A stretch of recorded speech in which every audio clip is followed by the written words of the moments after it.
Good afternoon, everybody. It's so lovely to see so many people here as we reflect on the last 50 years at Morphett Vale Church. And this afternoon actually, sorry, I've still got a bit of a food coma too actually. This afternoon as we reflect, we're going to start by singing two beautiful songs. The first one is Amazing Grace, My Chains Are Gone. And isn't it amazing that we have a God who has set us free, who has, even though we may be slaves to this world, that he sent his son to die for us so that we can be free. Please stand and sing with us. Amazing Grace, My Chains Are Gone.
He is stronger.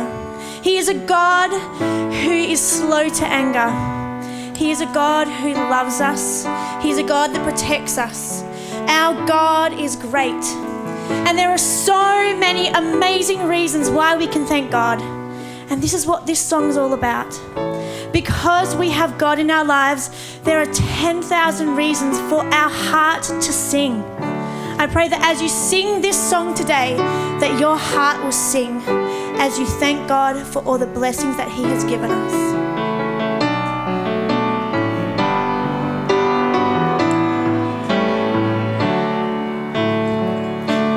Bless the Lord, oh my soul, oh my soul, worship His holy name. Sing like never before, oh my soul, I'll worship your holy name.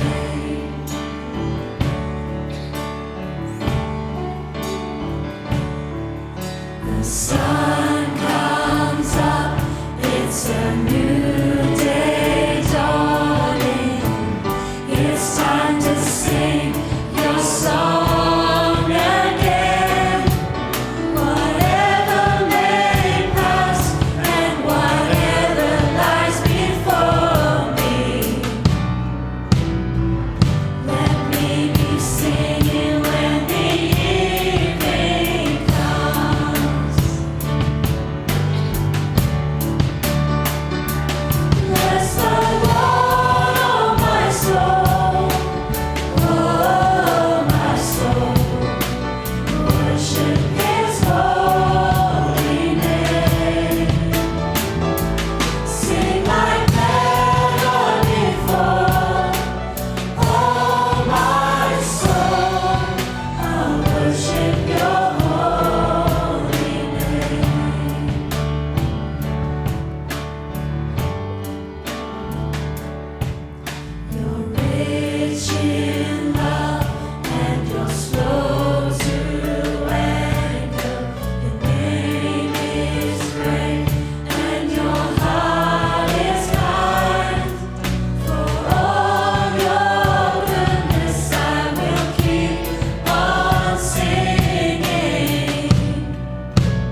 Good afternoon, church.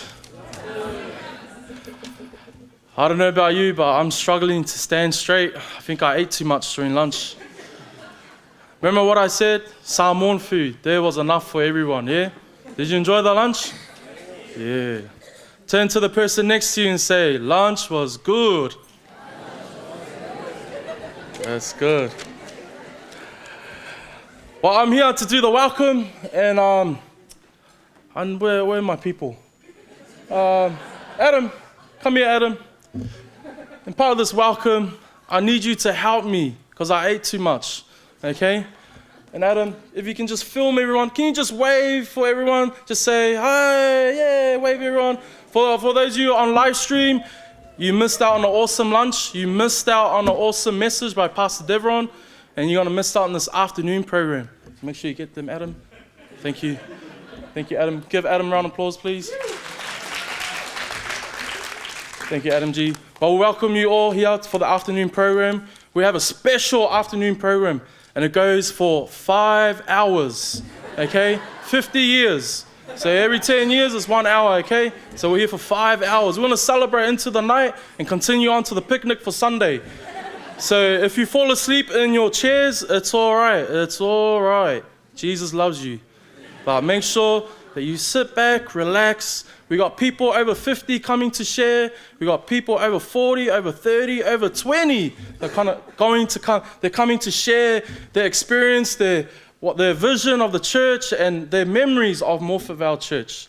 So just relax, sit back, and hope you enjoy this afternoon program. Let's pray. Gracious Heavenly Father, we thank you so much that we are able to come here and celebrate this anniversary. We thank you for the message that we had this morning with Pastor Devron, and also the awesome lunch that we've had, and as we fellowship one another and catching up. And I pray now this afternoon, we're a bit full from all the food, but I pray that you help us stay awake and enjoy this afternoon program. And may it all be about you, Lord Jesus. In your name, amen.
Well, we want to thank Brian and Leonie for that. For those of you who weren't around in the 70s and 80s, we actually used to have that as a regular feature of concerts and all sorts of things.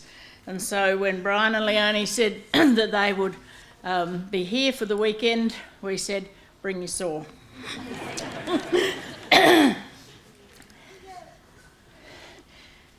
It was the late 1950s, early 60s. The developers, my cohorts, have decided to sit down on the job. Come on. Developers began to subdivide the vineyards and the grazing land in the area over the hill. That's Tapley's Hill. And pretty soon, the small towns of Brunella and Morphett Vale began to expand in a way they had never done before. Young couples and migrants took advantage of cheaper land and economical housing and flocked down south. Land was approximately £300, and you need to double that if you don't understand the English pounds, shillings and pence. And a 12.5 square, 3-bedroomed house was around about £3,300. Pretty soon there was a substantial group of Adventists who were making the trip from down south here to the southern Adelaide churches, the Adelaide City Church, Southern Memorial, which is now Melrose Park, and Brighton each day. Max Furler, who'd lived around the old Noarlunga district all his life, began to voice his opinion that we should all get together and start a new church down south. Accordingly, several meetings were held, and sometime in May 1964, a group of people, chaired by Pastor Claude Judd, who was the conference president at the time, and meeting in Steve and Norma Eitle's house, decided that having found they could hire the Morphett Vale Institute for £4 a week, decided that they would take the plunge.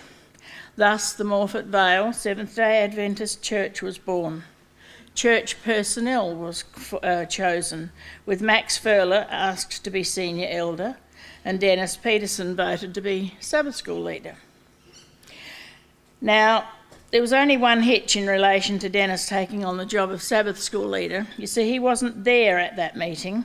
He was down at Brighton Church that night, planning with his Sabbath school team the Sabbath school program for this coming year, as he'd already accepted the position of Sabbath school leader in Brighton Church. Thus, for a day or two, Dennis was Sabbath school leader in 2 different churches at the same time. We met for the first time on July the 4th, 1964. Many young families and a fair sprinkling of middle-aged people in the Morphett Vale Institute. Frida and I were chosen to care for the children's Sabbath school, and we co-opted Maxine as well, a job we held for a lot of years. I remember on that first day we had 20 children in the Sabbath school, which was about the same number that we had in the adult division.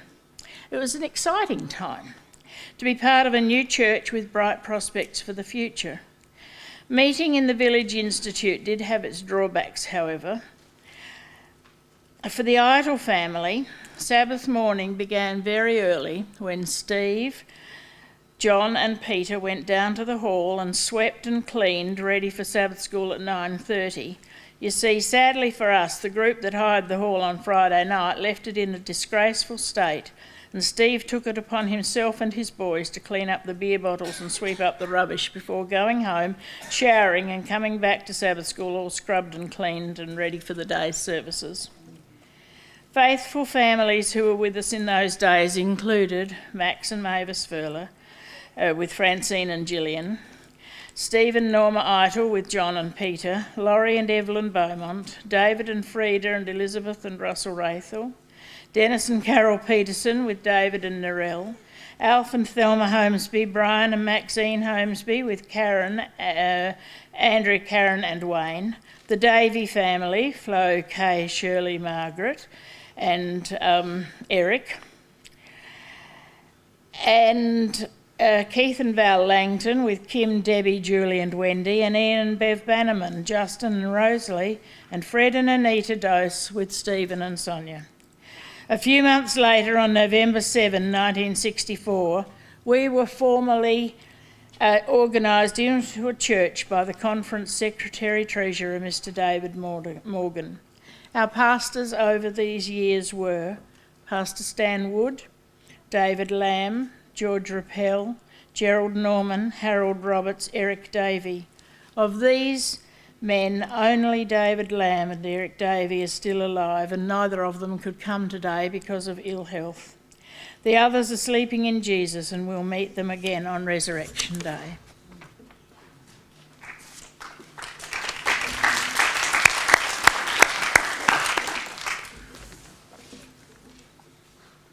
I was hoping that David Lamb would have been here today, but that's sad. As the district began to grow, so did our church. Lana Torrick joined in those early months, and Mrs Cahill and Sue, a very young teenager, transferred their membership from the Seventh-day Adventist Church in Calcutta, India, to join us. The Watts family, you may not know the Watts family. The Watts family I met as I was canvassing in the district, and I can't think of all the children's names. There was Bronwyn, yes, that's right. David and Audrey were the parents, 4 children, and Bronwyn is apparently watching this afternoon on our online streaming. Bronwyn lives in California and has done for many years, but has sent her good wishes for us all for today. They were neighbours of ours when I first met them, and practising Mormons who became interested in our beliefs as a result of our visits with them. David and Audrey were very good musicians. David was a musical instrument maker and repairman and played the violin and the saw. And the saw item that we had this afternoon was a new use. I have not seen that happen too very often. I've seen plenty of saws, but none that have made music. Not that kind of music anyway. No, that was very good. Thank you. We really appreciated the gifts of music that David and Audrey brought with them to the church. Then Pastor Stan Wood were asked to care for us in those first months with the help of Pastor Sid Butler. You may remember Pastor Butler, and Ray Bullis and others. Now, it was at that time, just to give you an idea how different it was back then to what it is now. We'd purchased a house across the other side of South Road, off Flaxmill Road. It was only a small place, about 10 squares, but it cost us £3,950. The nice tidy sum, which we struggled to pay for. I had to get a second mortgage to cover the costs. Then, with these extra people that came along, at the beginning of 1965, Pastor David Lamb officially became our pastor. Things ticked along quietly until 1968. By 1968, we'd left. We were transferred to Whyalla. With the completion of the first cottages in the Adventist retirement village on next door here, we welcomed a number of new members, all in the older age bracket. Didn't think we'd come to that stage. Thus we became the Old People's Church, a designation not appreciated by the Ital boys or the Furler girls and the other teenagers in our group. It was nearly the end of the Morphett Vale Church, as no young people were willing to visit us, and our resident teenagers couldn't wait to shake the dust of Morphett Vale from their feet. And we've had that cycle a couple of times actually. That was the first one.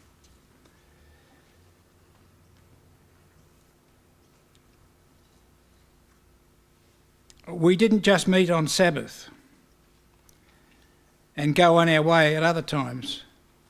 We had a fairly active social life. Everyone joined in. Everyone brought potluck food, lots of hot, quick brew to drink, and all sorts of games were played. Would they know what quick brew is? No. That was the forerunner of Caro and Echo and all of those things, and Sanitarium made it. It was the drink. There you go. All sorts of games we played, usually in the same hall as we had worshipped in earlier in the day. Although occasionally we hired the small hall on Kennahan's Road in Happy Valley, which later was demolished to make way for a new alignment in later years. Social occasions and church weren't the only things we shared in those early days. And just for some of the congregation, the first thing David Peterson brought home from school in grade 1, thank you David, was chicken pox. Yeah, you can laugh. Sadly, the virus made itself known on Sunday morning, and the consequence was that every child who had not had the complaint and who had been in church the previous day came down with the disease exactly 10 days later. And I can thank Carol on behalf of Anita and myself for looking after Stephen and Sonia whilst Anita went to visit her sister when she graduated from nursing at SAN. And both of our children had chicken pox with the... So I had 4 poxy kids. Actually 5. Nigel got them too. They haven't changed much, have they? No.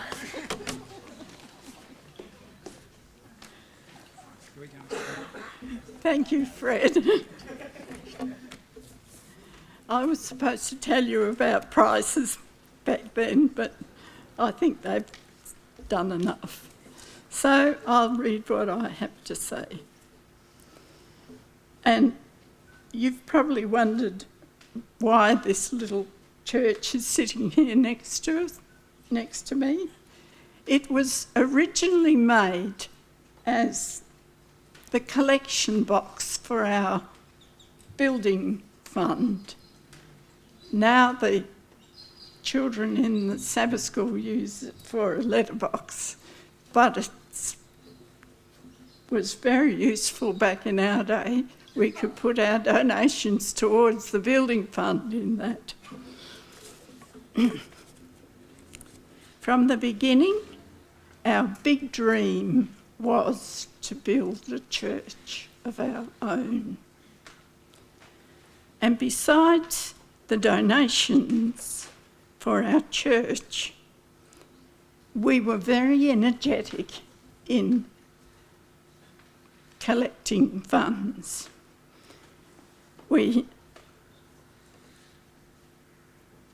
The men of the church, and I don't think too many ladies were interested, but they planted a potato crop on Laurie Beaumont's land at McLaren Vale, and it did very well.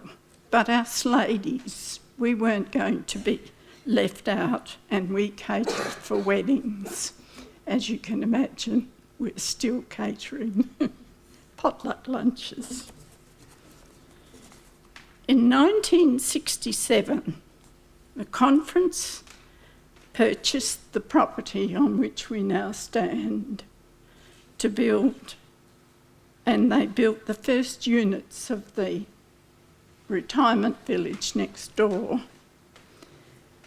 They were very pleased when we decided we had enough money to build our church, because they offered us the land so that we could have a church near the retirement home.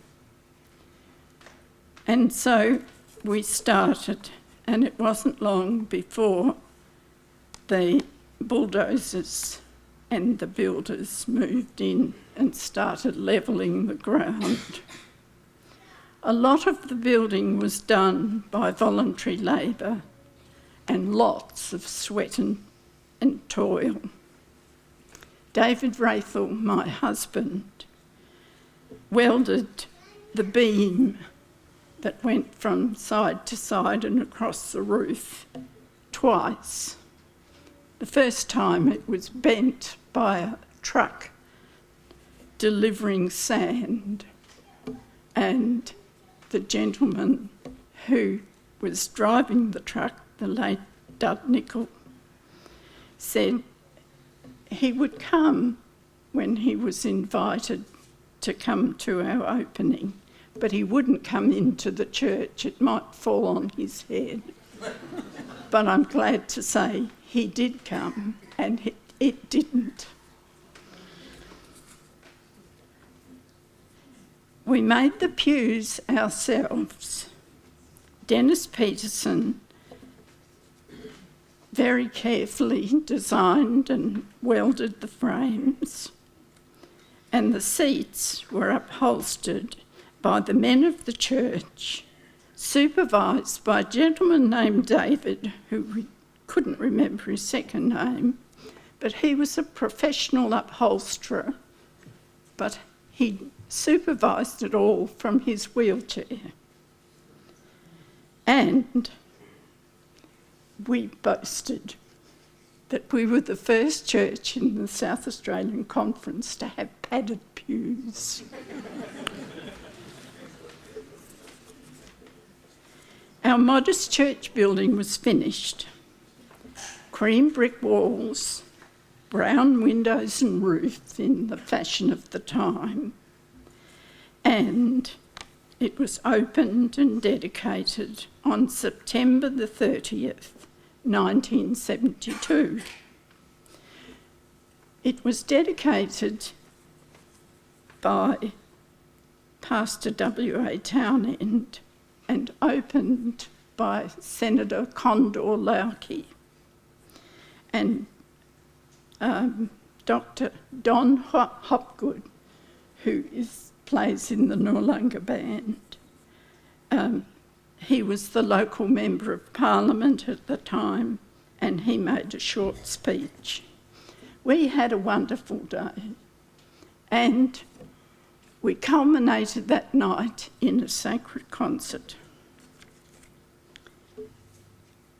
Robert Porter was our minister at the time, and he had been studying with quite a few of our young people, Russell and Narelle and David Peterson, and some of the others, and I think some of the Homesby children. He had been studying with them, and so the following week after our opening, we held what I think was the best day of our church, and that was we held a baptism. And it wasn't just our young people that were baptised. Some of the hippies, and you'll learn about them from Maxine, were baptised as well, because Robert had studied with them also. Robert, Corrie and their little girls stayed with us till the end of 1973, beg your pardon. And this was the end of a special, exciting time in the history of our church. But it went on to new beginnings, new ministers, new pastors, new members, and of course, new ideas.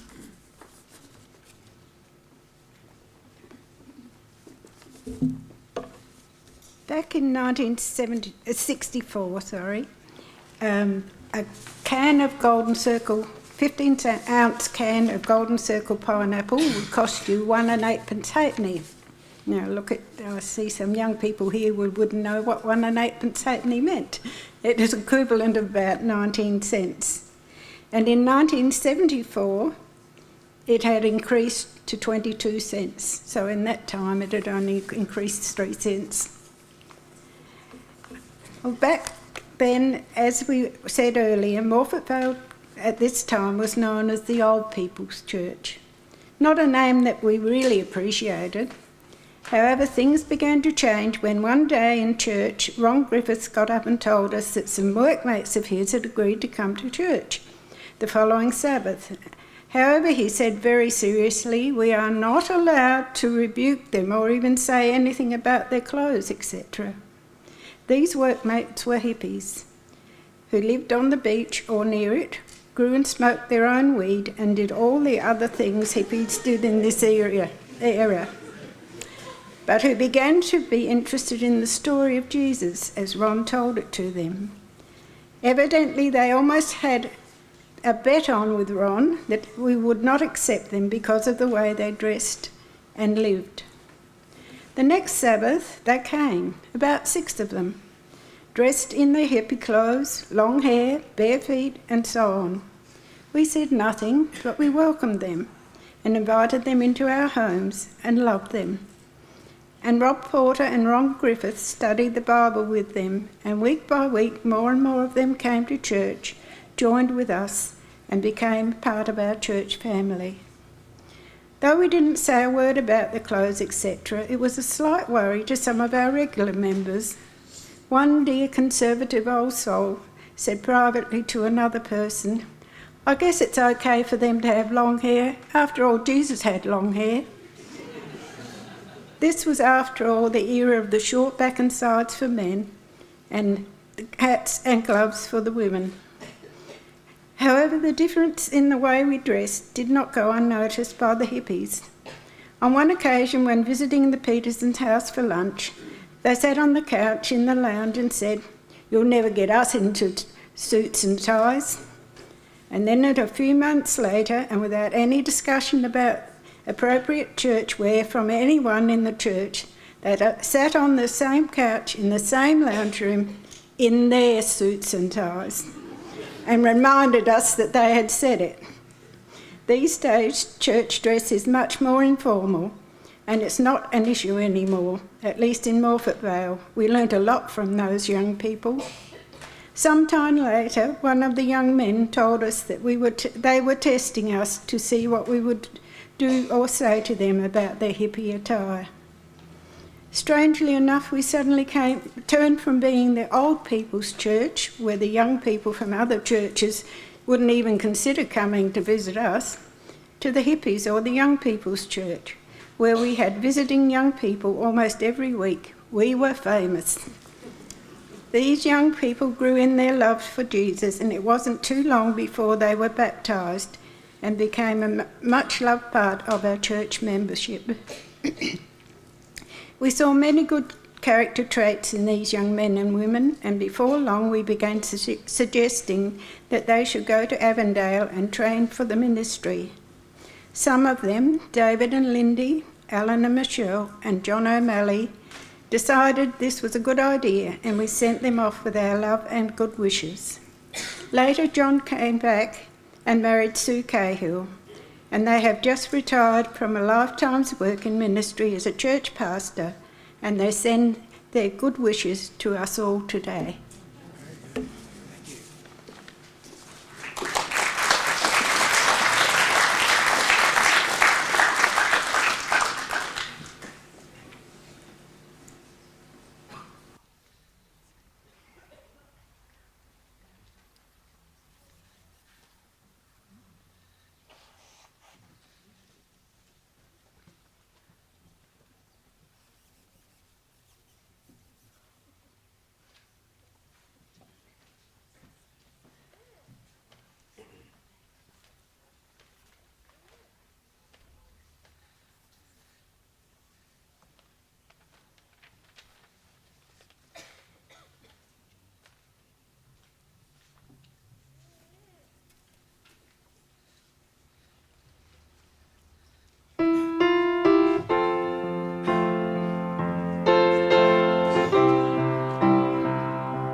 1974, and if we can maybe get the pictures on the screen.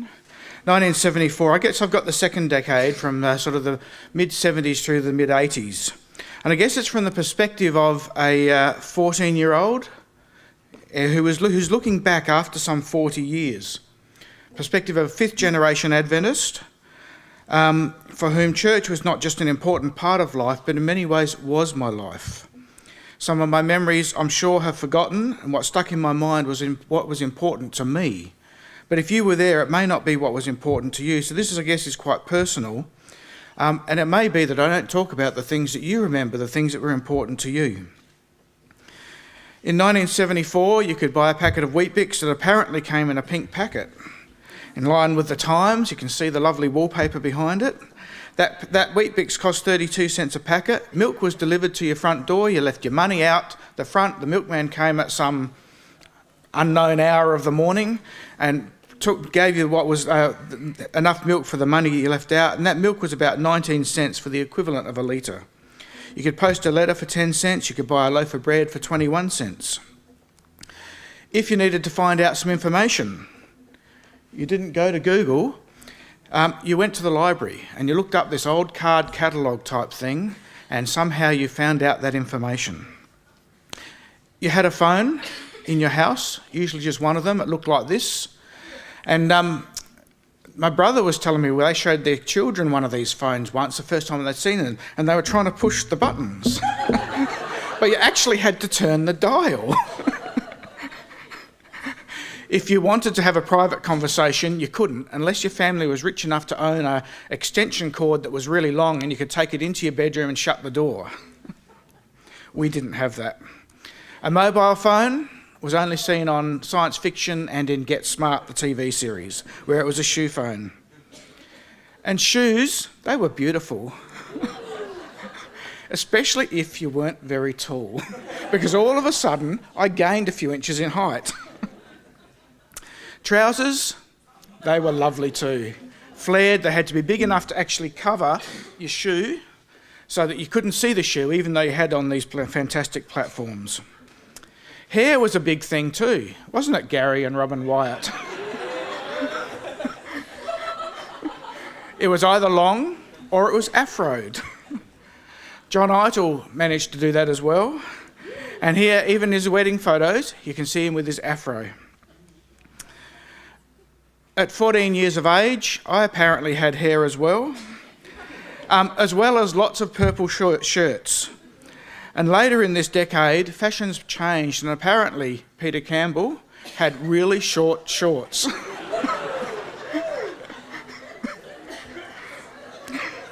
Sophie, Michaela, you can tell your dad you've seen it. Cars, well, there really was only one. There was the Falcon GT. Unless, of course, you went for Holdens, Russell Wraithall, or those unfortunate people that seem to like Chryslers. A car had cost you somewhere around $3,500 for a base model, and if you wanted something a bit nicer, a sporty one like that, it was up to sort of $4,500 or $5,000. Today, those same cars are worth in the hundreds of thousands of dollars, and there's been examples of them that sell for over $1 million, if only we had kept them. Holidays weren't overseas, they were a family road trip in a car and a caravan. Food was largely steak and vegetables, gluten steaks if you're an Adventist, of course.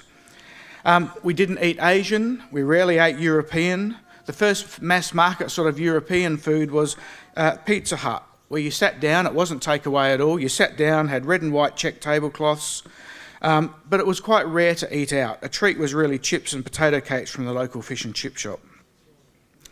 You paid for things in that world with cash, and you had a passbook that you took along to the bank, and they wrote in there or typed in there how much money you had, how much money you took out, and that was the record of your money that was in the bank.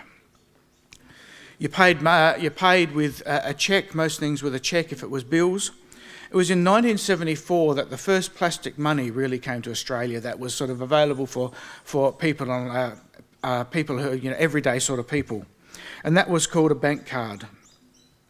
And the interesting thing was about this bank card is that there was quite a few conspiracy theories around at the time that suggested that the bank card symbol, that B, the three colours, was a hidden 666 inside that symbol.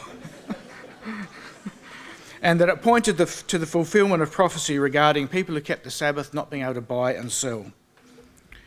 As you've heard from the church perspective, by the early 70s we'd moved from the Institute Hall into our own building, and that's a picture of the inside of the original church that is over there, on the campground next to the retirement village. And the retirement village was actually an important part of our life, our church life. There were lots of people there who were friends who we came to know, people like Auntie Phil, George Gallas, a Hungarian man who was very hard to understand and had really strong garlic breath all the time. The Wilkinsons, and then later people like Owen Strothers, Bert Dearsley and others. And we would visit them often. They were a part of our church life. They would come to people's homes. And I guess that retirement village was very much a part, almost an extension of the church. The hall up the back behind us was built in, I think it was 1976 or 1977. And that was built as a joint thing between the conference and the church, because the conference at that time was using this for camp meetings, and so it was used at camp meetings, and the church used it during the year, the rest of the year. The hall, many of you will have seen that there's a plaque on the front wall of the hall, and it was actually named for a while Memorial Hall. And there are 6 poplar trees out behind the back of the hall that were planted in memory of 6 people who died in a plane crash. That plane crash happened one camp meeting, I think 1977. There was a conference youth event where the youth department organised for people to go to Kangaroo Island for a day trip. They flew over from in light planes, and the last plane to leave Kangaroo Island on the way back had a crash on takeoff, and all 6 people were killed, including the pilot and then I think 5 of the young people from our church here, including the son of the conference president at the time. And that hall was named, that plaque is in memory of those 6 people, and those poplar trees at the back are in memory of those 6 people who died in that crash. I actually really wanted to go on that plane trip, on that trip to Kangaroo Island. I'd never been there. I still have never really been there. It's amazing how we don't visit the nice places in our own home state, isn't it? But I didn't have enough money, and my sister, I don't remember, but my sister Jenny tells me that she can remember me arguing quite vehemently with my mother because they wouldn't lend me the money to go and I wanted to go. And I guess if you look back, you know, maybe it was fortuitous, maybe it was God's providence, I'm not sure. Pathfinders, we didn't actually have a Pathfinder club of our own. We met either with the Brighton Church or the Melrose Park, which at the time was called Southern Memorial Church. So we had a lot of interaction with the young people from the Brighton and the Melrose Park or Southern Memorial churches around that time. And that picture there, I think, is from a Pathfinder camporee. Gordon Bullis is nodding his head. You can see him standing there on this side. My left, probably your right. Whatever it is. There was a very strong conference youth program.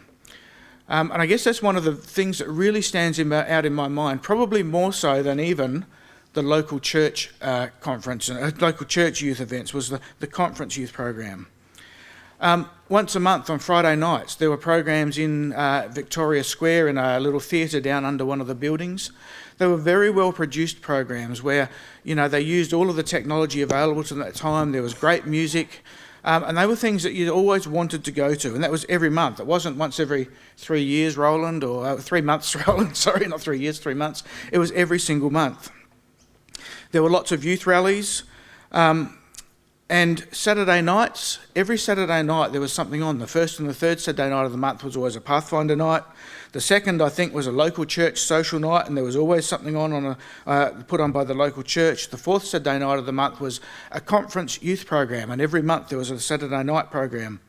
And then the fifth Saturday night was usually a conference-wide program for everybody, such as a concert or something like that. And we had things like car gymkhanas, concerts, car rallies. We would just hang out. The conference for a while, the youth department for a while had a cafe in, we think it's probably Flinders Street. There was a bit of dispute when I was talking with some people about this in Flinders Street, called the Upper Room, and where you could go upstairs. Their tables were made out of old electrical wire cable reels about this big that were painted purple and pink, and it fitted in with the theme of the time.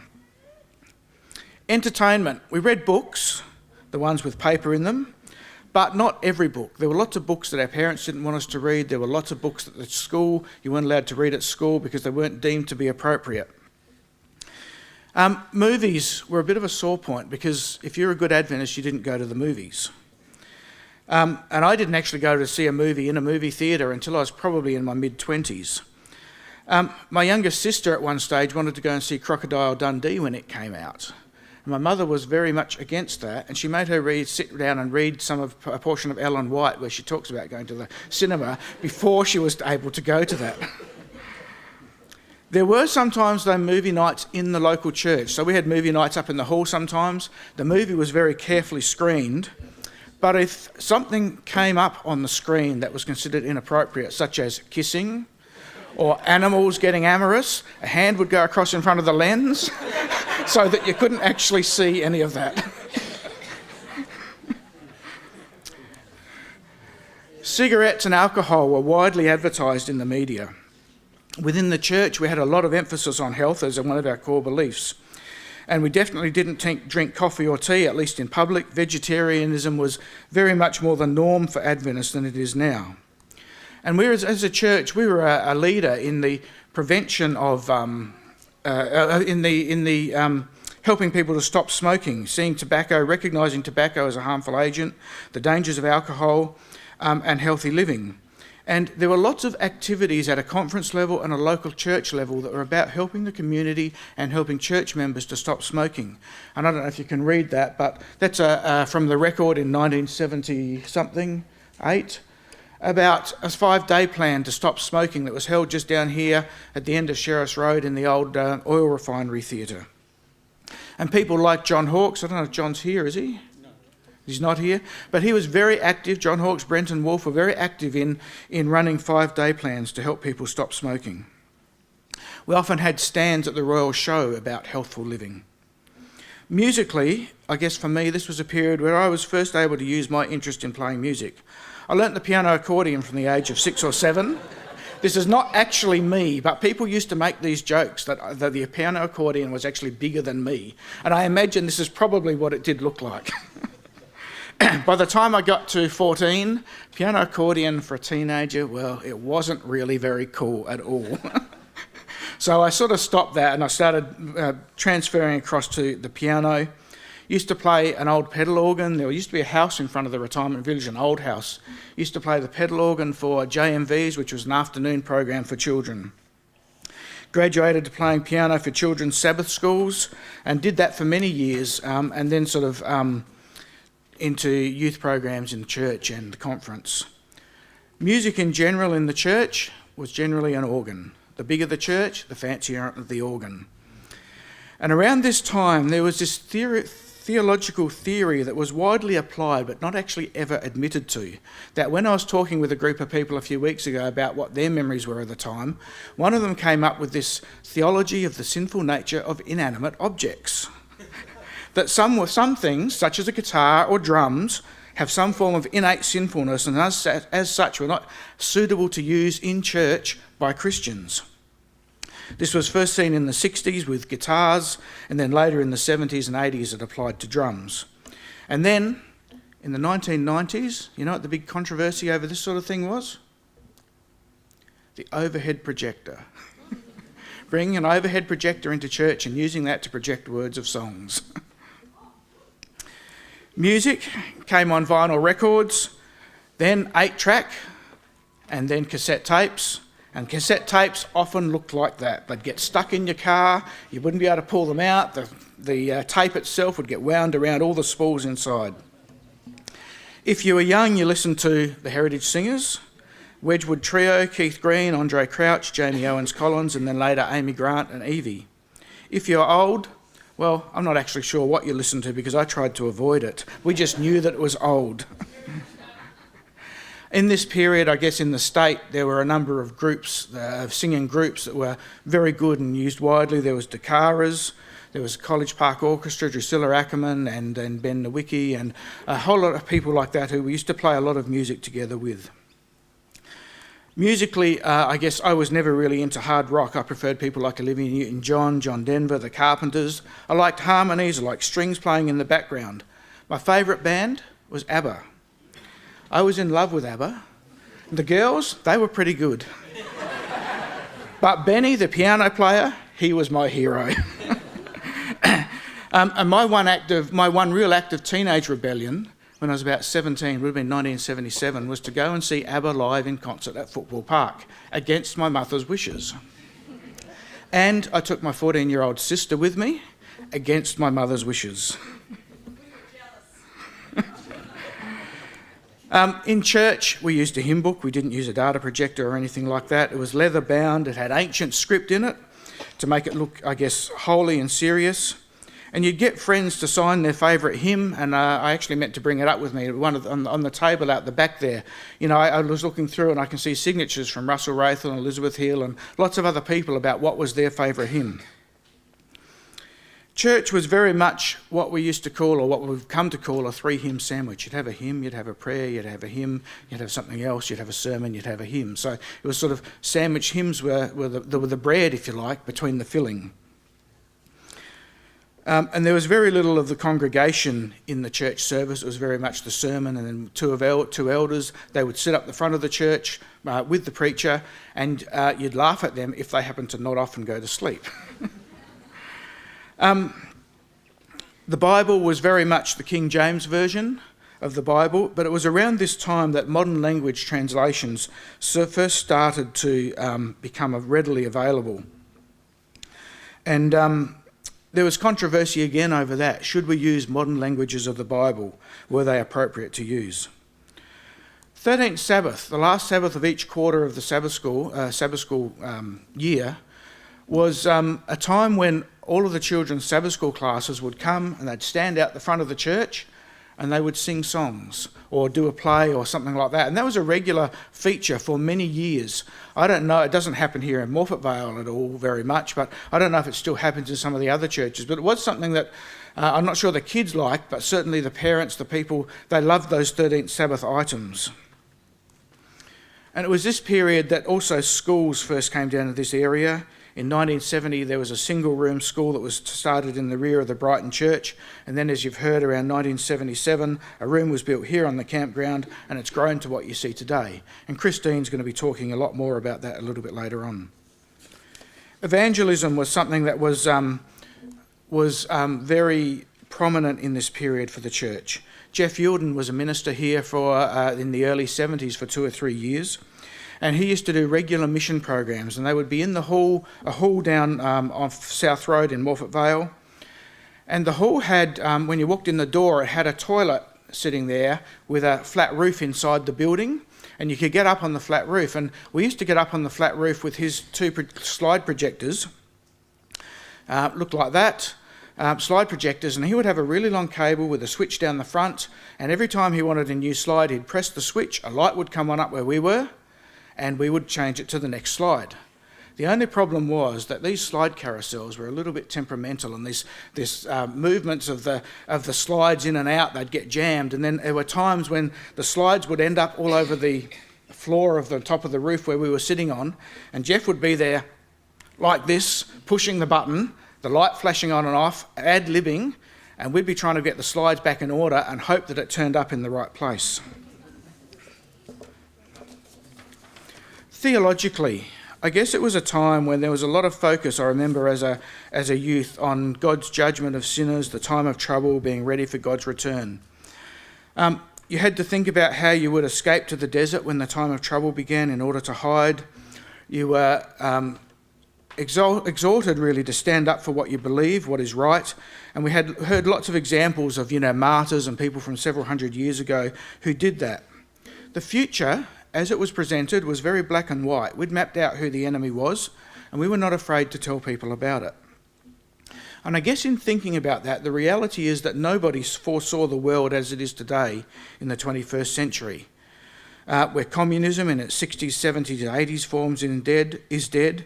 In the Western world, we have the paradox of more freedom than we've ever had before, while at the same time being monitored almost continually, a little bit like George Orwell's book 1984. We are safer, there's less crime on a per capita basis than before. We enjoy better health, longer life, better quality of life, and more financial means than ever before. At the same time, in other parts of the world, there are people who have nothing, lots of people who have nothing. No one foresaw the rise of China and India and fundamental Islam, of suicide bombers, car bombs, beheadings in the street, or the explosion of knowledge and access to information that we have today. In the 1980s, Des Ford was an Australian theologian who created a significant controversy and rift in the church over an alternative view of the investigative judgment.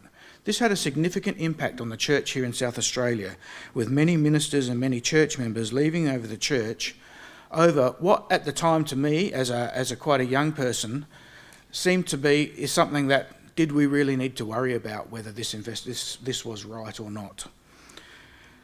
And it was interesting again in talking to people about this time period, people who maybe were more intimately involved with those who left the church. And one of them said that the church today, the emphasis we have on the gospel is probably a direct consequence of that time of the Ford controversy. In 1983, a new pastor, Alan Croft, who believed that he was called to long-term ministry in Morphett Vale Church, came here to Morphett Vale. He made changes to modernise the church. He encouraged us to look at worship and how it was done. And the church that we have here today, both the physical building and more importantly the church family and how we worship God, really still is a testament to his vision, a testament to his calling to ministry and the hard work that went into putting that into action. I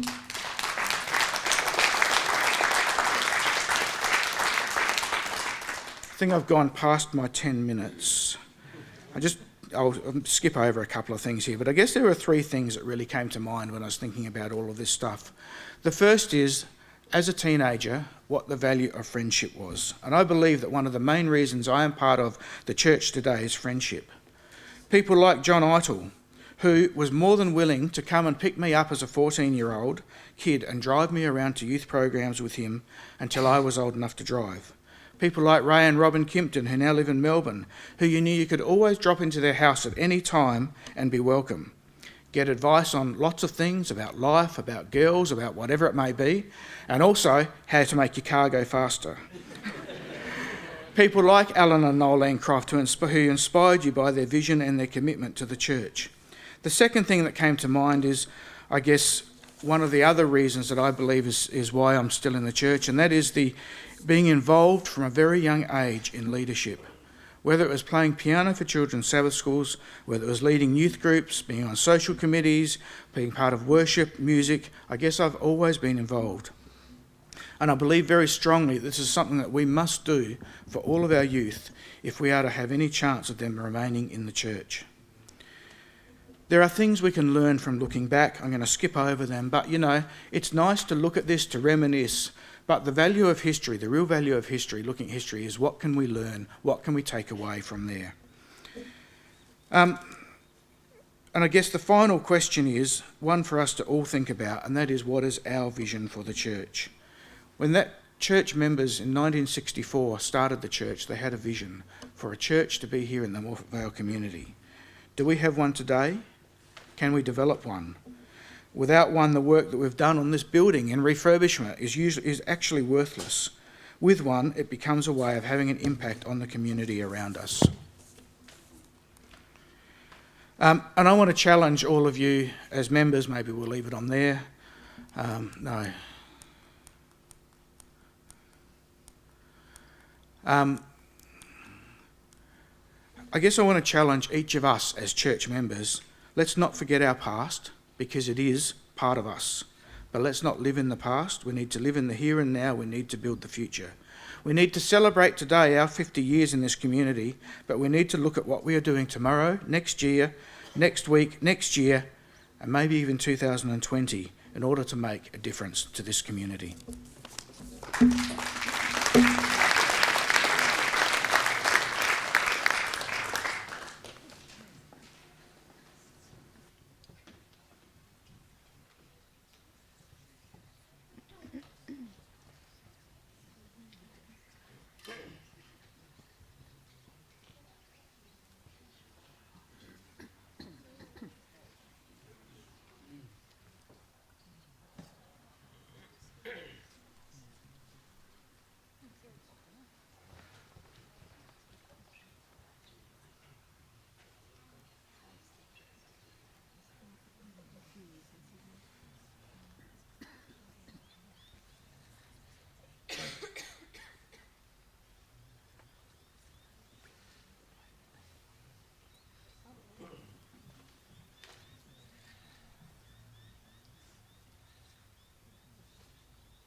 Yeah, thank you, Gary. Marlene, that was beautiful, wasn't it?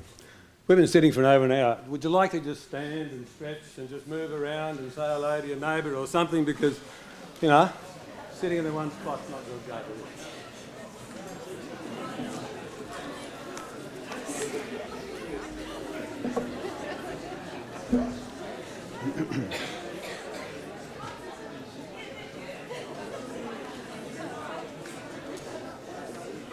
Enough stretching?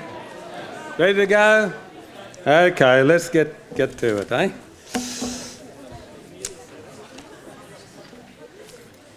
Well, I've been allotted a time slot from 1984 to 2004, so that's 2 decades, 20 years.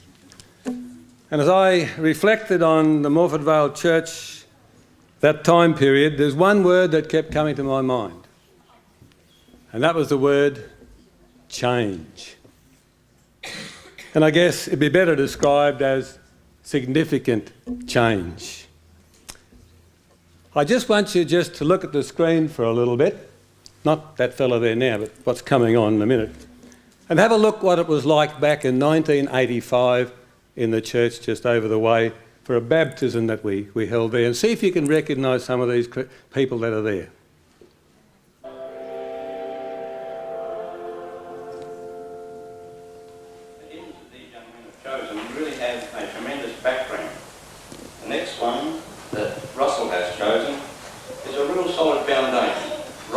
And because of that, it's now my privilege to baptise you, Andrew, in the name of the Father, and of the Son, and of the Holy Spirit. Amen.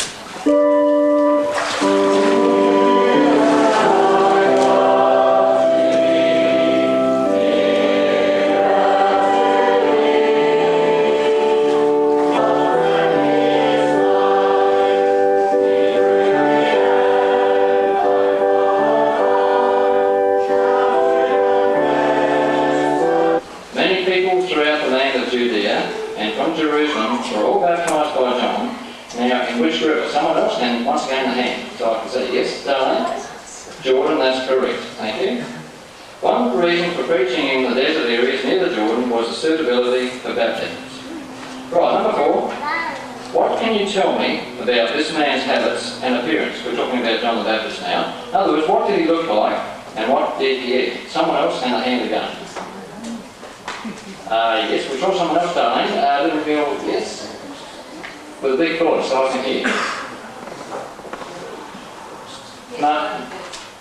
Yes, he had locusts, and what did he look like? Would you like to say? Christine, it's my privilege to welcome you, and God bless you as you will do the teaching of the children. God bless. And welcome to the ministry of the children. God bless you. May you enjoy your fellowship here.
Someone suggests we should bring those sideburns back, but I don't think it's a very good idea.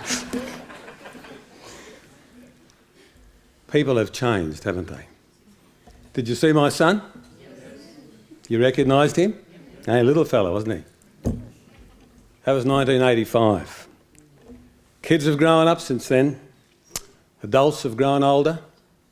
And sadly, many of those folk that you saw on that screen are not with us anymore. They've deceased. But friends, I said earlier this morning, we are today, and we have today what we have as a church, largely because of those who have gone before. Again, we want to pay tribute to those who have gone before.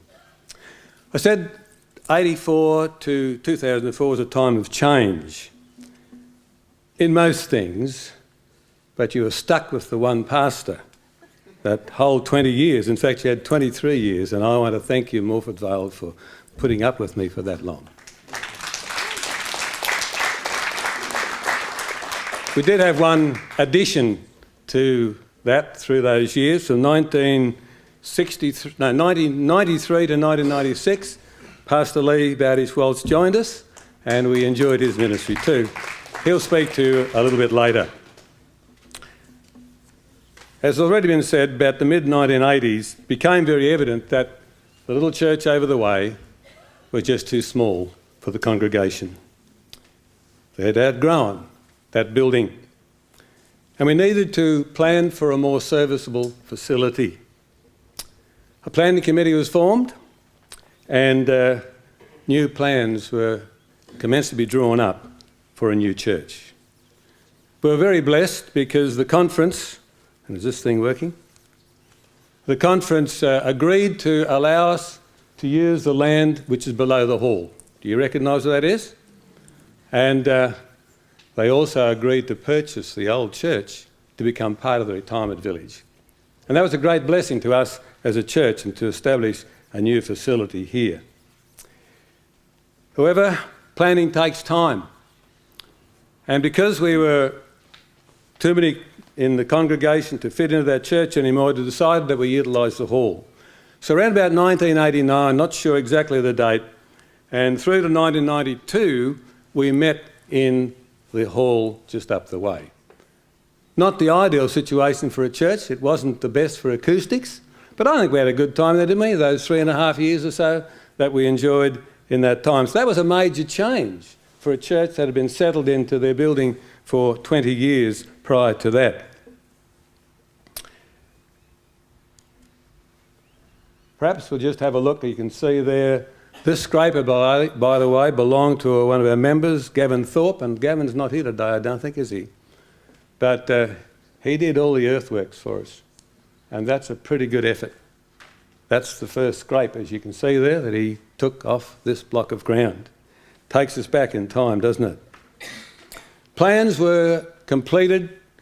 The architect had drawn up those plans, completed in 1990, and then the building program commenced, and it moved forward over the next 2 years. 2 years of hard work. Yes, we did employ tradies, and we have some of those tradies here. Are they still here? Alf, are you still here?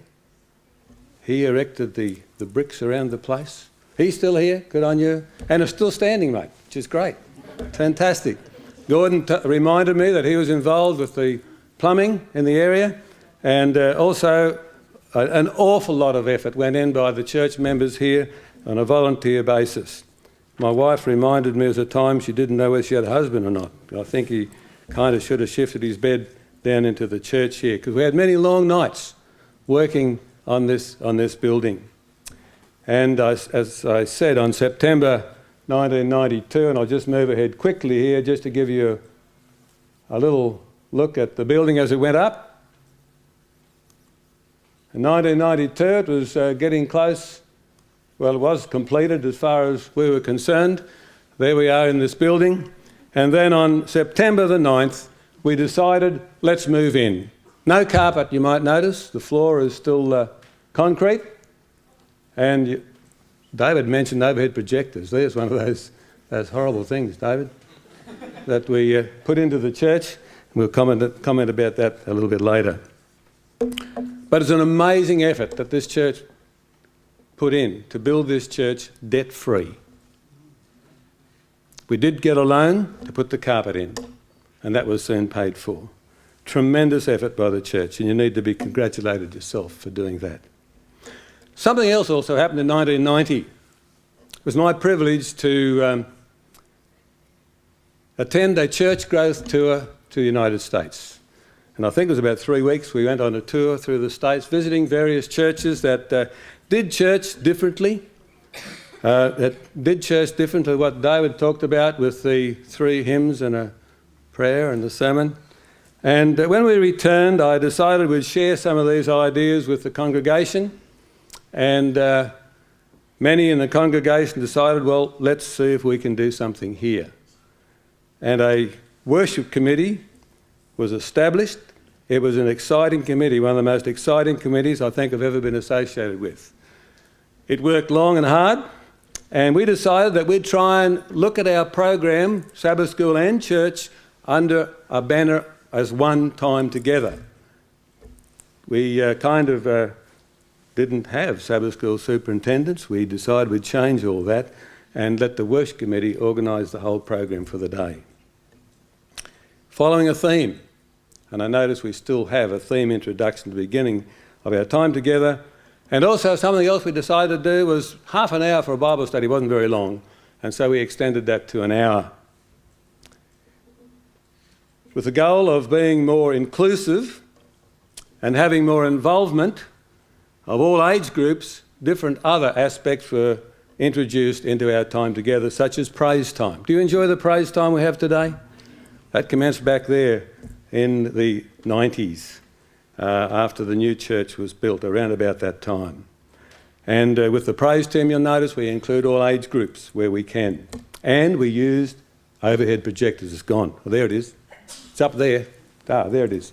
Overhead projector. Not everybody was happy about the overhead projector. Some found the changes rather challenging, but majority, I think, in time have accepted it, and of course we've moved into the digital era now. Other things like drama was introduced into our program. That too is a challenger for some. Children's segment. They're all important members within the community. Sharing time, church life time. We first called it pastor sharing time, but I think it's called church life these days. Some of the things that were introduced into this church. Major change as far as the traditional approach to the church was concerned. Where am I at? Can't even read my own notes here. Just give me a moment. In the 1990s, we also decided to look at our way we staffed our ministries within the church.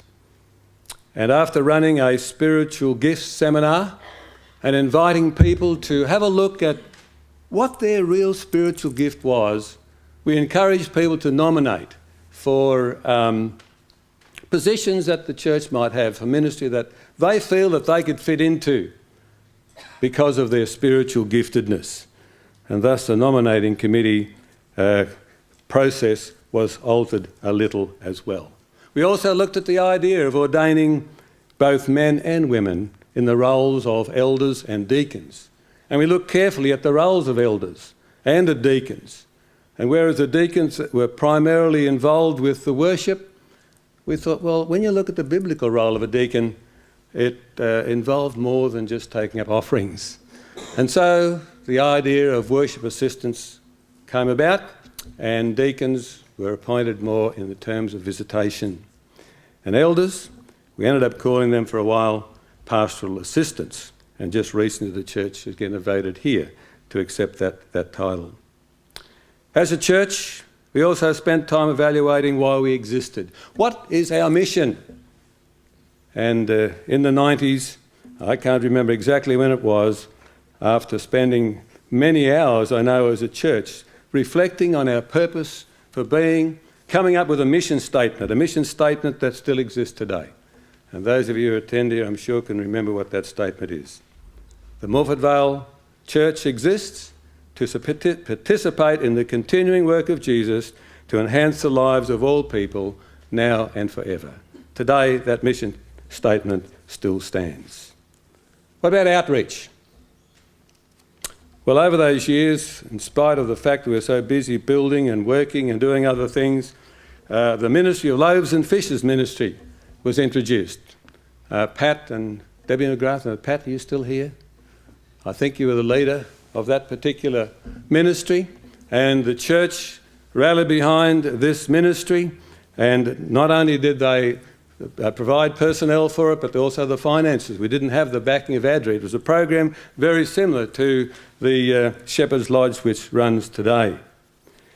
Also, cooking demonstrations were conducted, not only in our hall, but also in the Marion Shopping Centre and the Nollunga Shopping Centre. Do you remember those? How many remember the cooking demonstrations?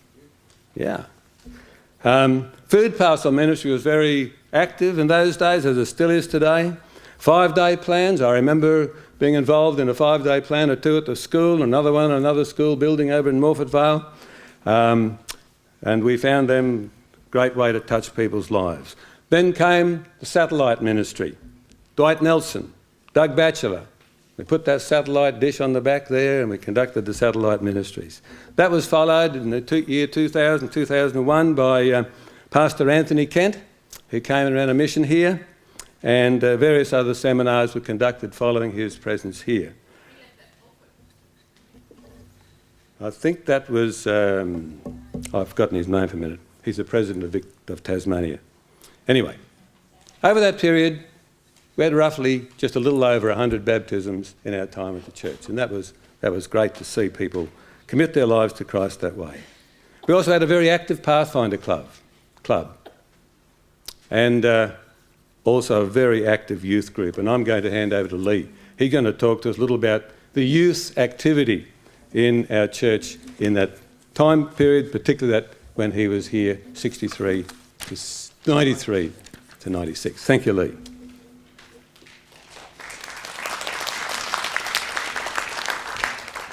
I'm feeling old when you say 63. Well, I came here in 1991 when this church was being built, this building, and I can remember the task I was given to this day. I was told to get up onto the RSJs and to sit there all day bolting in wooden beams. And at the end of that day, I felt as though I'd been in the saddle for a week. And my backside was just aching. I couldn't do anything for about the next 5 days. And I remembered that, you know, that was the beginning of my interest in Morphett Vale. Funny way to begin. But, you know, in 93, I was appointed here as youth pastor, and they were wonderful years. I can remember meeting with the group of youth. I didn't know where they were in the old church. And I said, "Where are the youth?" And they said, "Oh, they're out the back." And I remember going out there, and Andrew was there, and there was about 5 others, I think, in a little circle. And we discussed what they desired for their future. And I said, "What is your greatest dream? What do you want? What do you want to be? What do you want to do?" And I can remember they said, "We'd like our own room in the new church." And at the time, rooms hadn't been allocated. And so we, together as a group, submitted a letter to the board and asked the board to consider a youth room. And they gave us a large room, which excited, you know, the group. We rattled in it. There was just so much room. And I can remember as we sat down and we discussed what we hoped and what we desired and where we'd like to go, that youth group started to reach out to their friends. We got all sorts of things in the youth room. You know, things like, you know, Dolby surround sound, which was all the thing in those days, and subwoofers on the roof, and you know, and we had fantastic music, and we started to realise that there were lots of youth around the area, so we started to connect with them, and the youth group started to grow significantly. During those years, it grew to, what do you reckon, Andrew? Yeah, I would say there was even maybe 40, something like that. A lot of the youth were connecting again with the church, and we had Andrew and Russell Ing and Andrew Croft as the youth leaders. They were dynamic youth leaders, and they took the youth group all sorts of places, spiritually and in events and activities that we took part in. I remember that we decided after a while to try and raise money, and we started 2 businesses. That's not something youth groups normally do. And we started collecting firewood, and we sold firewood to companies and homes and people in the nearby region, and we started raising lots of money. I remember one day especially when my stepfather was here. We had taught all of the youth how to understand health and safety when we were cutting down trees and things, and we'd say to them, look, just step to the side when we're cutting down a tree, a couple of steps away from where the tree might land. But I had my stepfather there and with us, and he'd never heard our spiel about this, and we were down here in the land of the present school, and I was cutting down this tree, and my stepfather was right near the tree, and he started to run as he saw the tree fall. He ran in the direct spot where the tree was going to fall, along the length of the tree. And I remember Russell and Andrew and myself just going, oh no, how am I going to tell my mother I killed her husband? It was a really challenging thing. And he just ran the fastest I've ever seen him run in his life, this man. And he just took off, and the tree was coming closer and closer to him. And we all just closed our eyes, and all of the leaves and everything went straight on top of him and knocked him to the ground. And we waited. And he got up and he said, I'm all right. I'm all right. It's okay. And I thought, heaven help us. We nearly killed that guy, And that was one thing that stuck in my mind from those times. Another event that we had as a youth group was when we went down to Deep Creek National Park and we went hiking over a weekend, and it just bucketed down on us. It rained so hard that every single one of us were just saturated to the core of our bodies. And at that time, my daughter was in the group, and Carly, and Carly just reneged on everything. She was so sick of being wet. She just fell over into the bush and refused to go another inch. She would not move at all.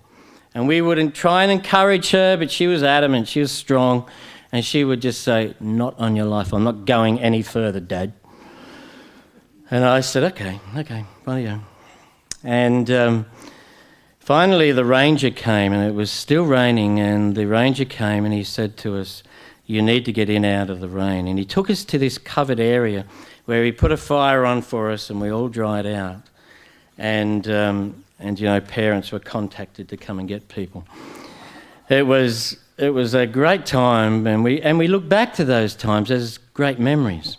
Some of the other memories was the way that the youth group here would in having this room, had it open 24/7.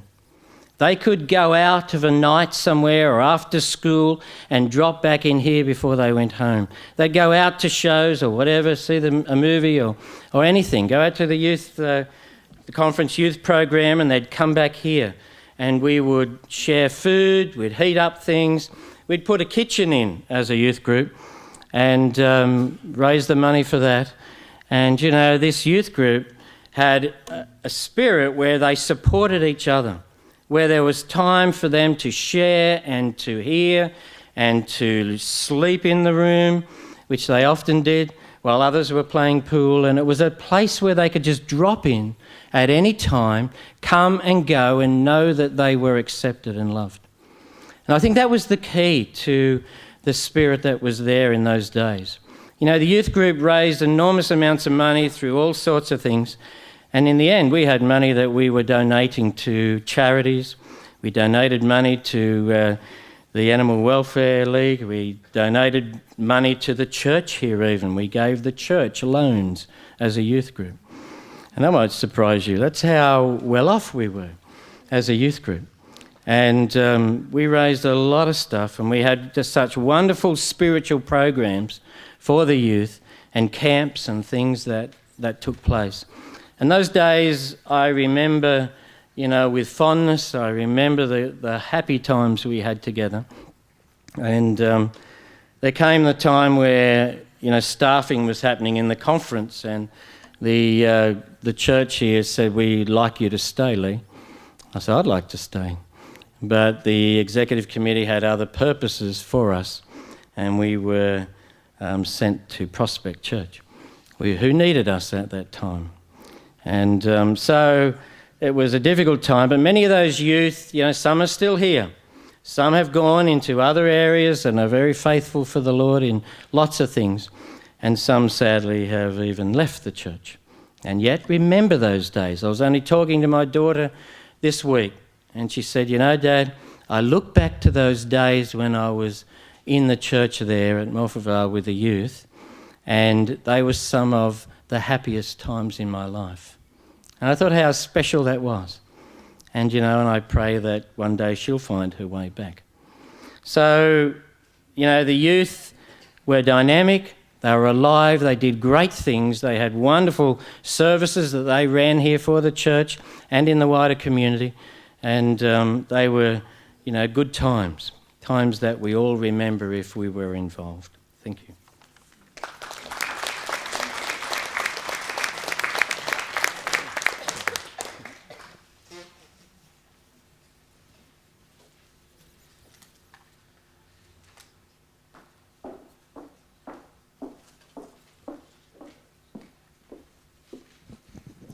I've been asked to just take a few minutes to share with you a little bit about the school here at Morphett Vale, and just to, I guess because the school and the church have been so closely connected over those years, we thought it would be really good to just share a little bit with you of the history of the school.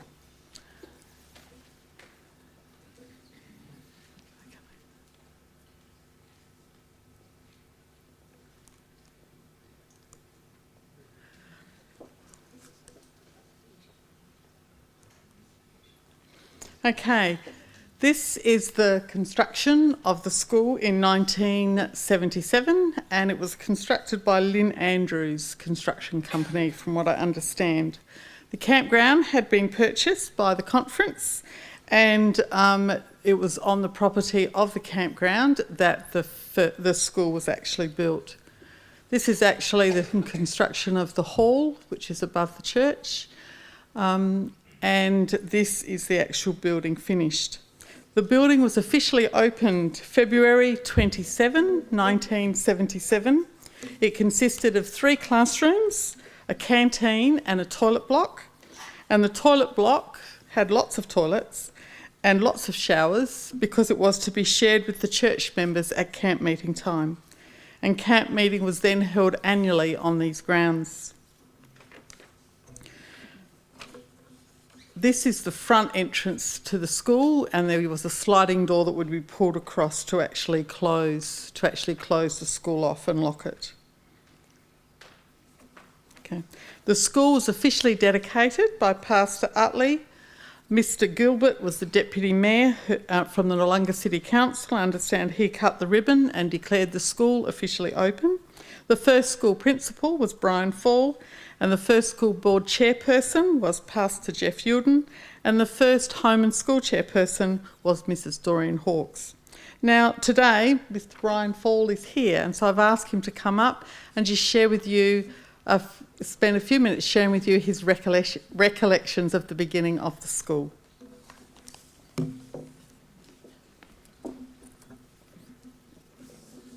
the school was put there, I'm not sure for educational purposes. I know it was put there for camp meeting. And it wasn't very long and there's a camp meeting and we had to shift out of the school and let them take over for camp meeting. So that was fun to pack up everything and put it all in the cupboard, but I was very lucky. I told the president, I said, I need to stay by the school and make sure it's all okay. So while everybody else on the campground had no power, I was over the side of the school and had power. Things were fairly primitive around the school. While the school was put there, there wasn't very much input as to what we wanted or what you needed educationally. It was sort of put there and I was told I had to take over. I was teaching at the Brighton school in the back of the Brighton church, and I used to take a carload from here down to the Brighton school, and we built the numbers up there, so we had 30 in a one-teacher school. You're only supposed to have about 22 or 3, something like that, in a one-teacher school. And Irene Powell came and helped for 4 days a week, and then on the other day I'd have the whole lot all on my own. So I would take a carload from here down there. Wouldn't be allowed now. Teachers aren't allowed to carry the students at all. And often we would have, there were no seat belts back in those days, so we could put 4 in the back seat and kids in the front of the car and fill it up. And of course those students then became the nucleus when we started the school here.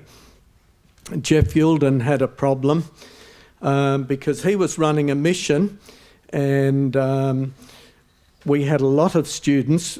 In those days we were only allowed 15% of non-Adventists. We had something like 50% of non-Adventists in the school. So one day the education director came to shoot us down for this, and Jeff took him for a long walk, and I think they must have spent about 2 or 3 hours walking round and round the perimeter of the campground, and we were able to keep those school. It has been my joy to be invited here and to meet many of those students which we had in the school.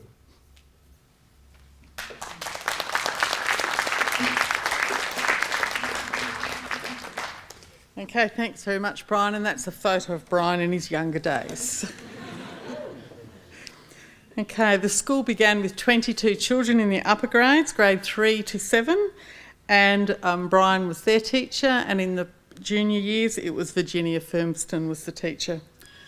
The quadrangle was used for assemblies, and for many years the marching into class. I remember when I first came here, sometime later we were still doing the marching into class from that assembly.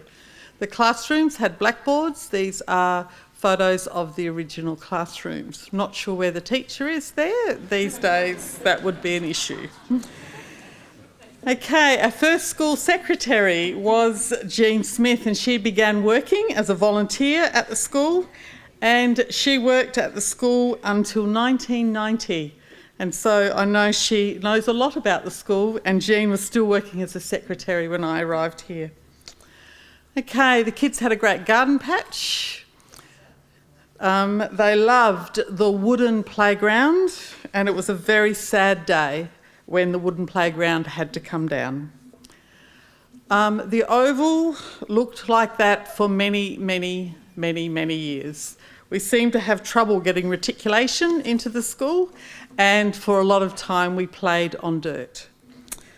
Ewan Brown followed Brian as principal, and he also had Leonie Thompson and Christine Starkey, who were the teachers. And then that was followed by Jim Carter, and he was at the school until the end of 1986, and Leonie Thompson and Sandra Ludlow were the teachers.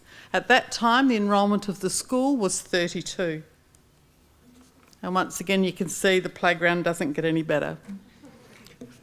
Okay, they had these wonderful fates, and I thought that was a really good photo, and I noticed in that photo, David, you've got hair. It's really good, mate. And he's got an accordion, yeah. Okay, and yeah, this is obviously a hayride.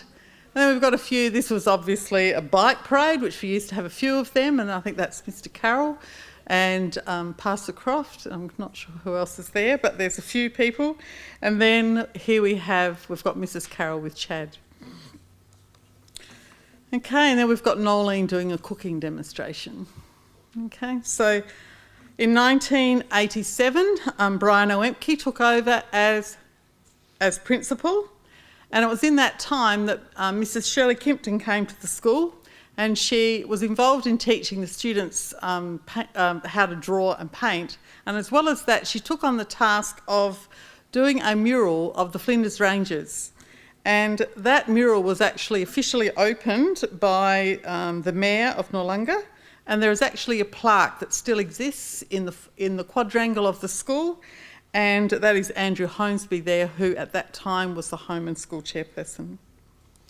And that's the mural, and the mural has actually now been taken over to the Osh building, and when the Osh building finally falls down, because it's getting close to that, we will find another place for it. Okay, one thing that Mr. Oemke was known for was his water slides. So at lunchtime, you would just bring your bathers, you would change into your bathers, and we'd put the hose on the water slide and the black plastic, and we had lots of fun. We never got any parent complaints about it. People seemed to think it was a really good lunchtime activity. The other lunchtime activity that we had was heading to the bush. At that time, we owned the bush at the back of the school grounds, and you could make wonderful cubbies. The kids would bring changes of clothing, and you can see that was my class. We'd all changed, and we were heading off down the bush to go and make cubbies and that at lunchtime. We as a family, my family lived next to the school, and so we'd bring the bikes and the wheelbarrows and the spades and all of that, and it was just lots of fun. You probably wouldn't be allowed to do it today. We also we went on camps, and this is one of the camps that we went on. And one of the camps we went to the farm, and at the farm we met a lamb, and that lamb came back to school with us. And so we had a lamb as a pet. And the kids absolutely loved it. At recess and lunchtime, they'd come out, they'd feed the lamb. And when it wasn't at school, it was in our backyard, and it liked roses, so we never had any roses. But it was just amazing. The kids absolutely loved having this lamb as a pet at school. Okay, gardening, that's something we did a lot of, and the kids really used to enjoy the garden. The library at that time was the middle classroom. So Daisy, what have I done? The library at that time was the middle classroom of the original block. And then in 1991, I took over as principal, and we had Lisa McGrath came in as my assistant initially, and then Karen Fuhr also came in as one of the teachers at the school. When I took over, we only had 28 children, and the challenge was you either grow or we reduce you to a one-teacher school.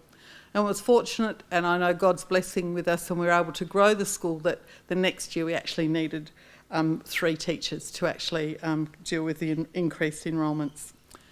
1991 was a big year because it was the first year that we had a second generation student. And Alicia Wolfe started at the school, and Yvonne had been in the school when, I think, grade 6. Is that right? I think she was in grade 6 when she started, when the school was opened. Okay, here we have school camp, and that's, I think, William Plur, Daniel Yench, a couple of kids that I know. And that was also school camp. Probably some of your parents may recognise some of your children. Okay, that one there is Andrew Yench again. And there we have, I think that's Amelia and Carissa at one of the school camps. Dress-ups were always fun.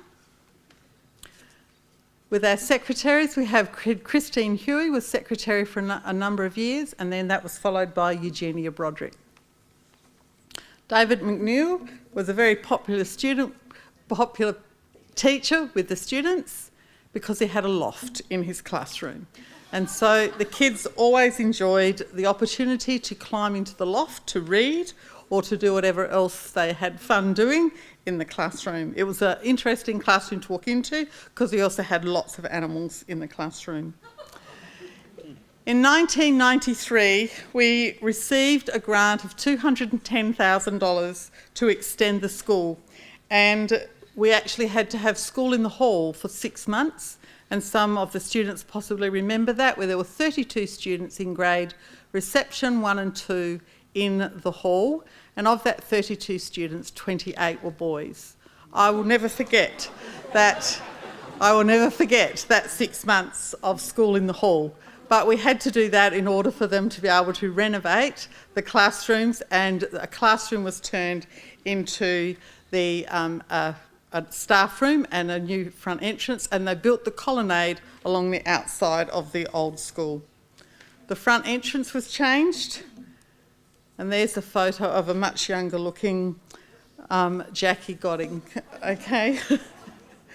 Okay. And then we outgrew that school, those buildings, and we ended up moving the library to the campground. So where the current Oshes, we had library over there for a while. We put in a playground around that same time, and you can see that over on the hill there were very few houses. The area was still very much unpopulated.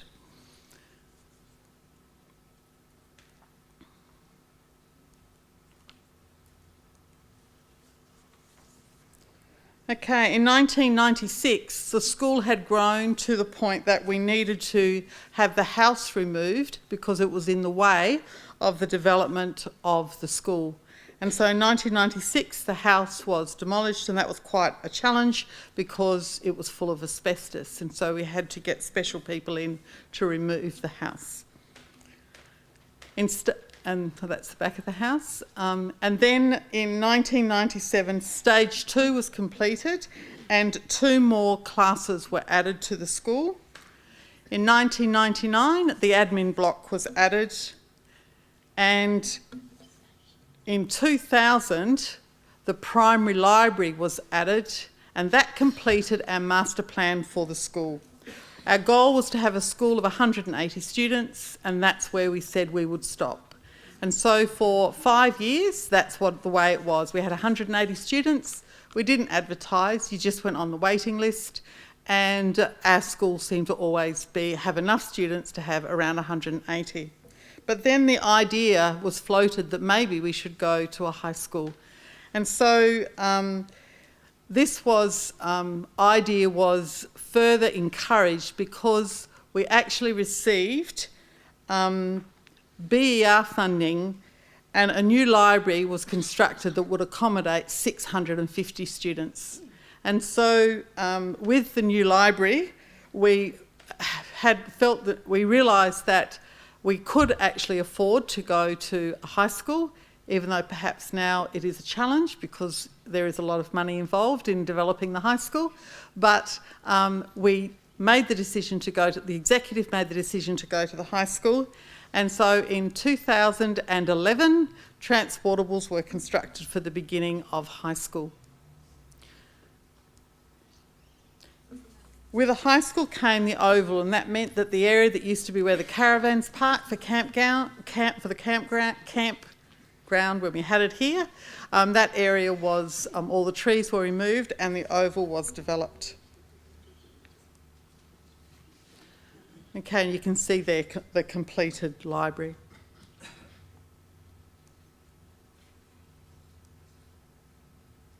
Okay, as part of our development, the local government told us that we had to build a very expensive car park, and as a result we have a wonderful car park, but it was very hard to spend all that money on asphalt. But it was something that we needed to do in order for us to get approval for the remainder of our buildings. Where this photo has been taken is where now a building is currently being constructed, and that is the building for the Year 11 block. As a school, we currently have 490 students, and next year we'll have 585. The school has continued to grow and develop. We currently have no vacancies for primary for next year. We have chosen to put on 2 extra classes, and we have already filled those places. The school has continued to develop and grow within this area, and as one of the teachers shared in staff meeting, in staff worship on Friday, the fact that people in the community see our school as a Christian school where it's all about Jesus more than about religion. And I think that is a really lovely thing for people to say about what our school is. They are actually learning about God and learning about what God is really like. And I believe that the Morphett Vale Church has played an incredible part in contributing to the well-being of the school. And I guess my prayer is that as we go forward from this day, that we will continue to have a really working relationship. And before I go, I'd just like to invite anyone who has worked at the school, first of all, to stand up. So if you've ever worked at the school, if you'd like to stand up, or are working at the school.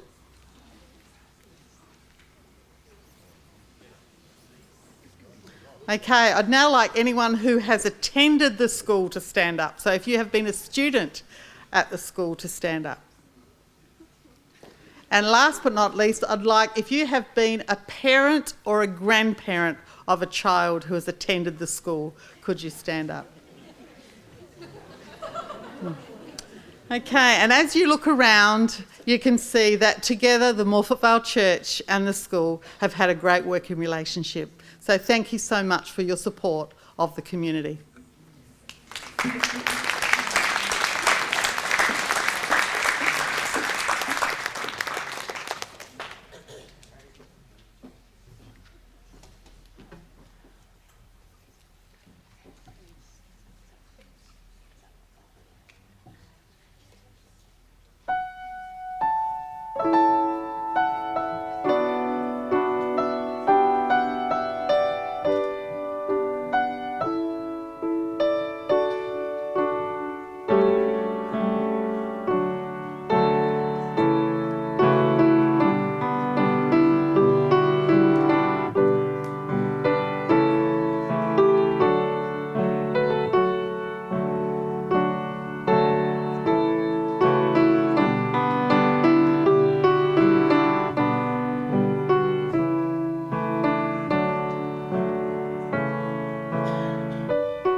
Well, I think it's quite fitting that I get to talk about the decade from 2004 up until present.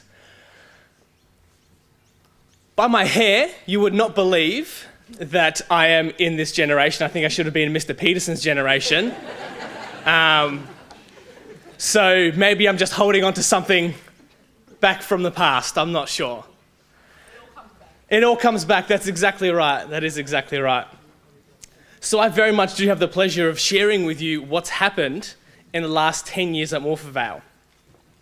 Now, Morphett Vale has a very, very big spot in my heart.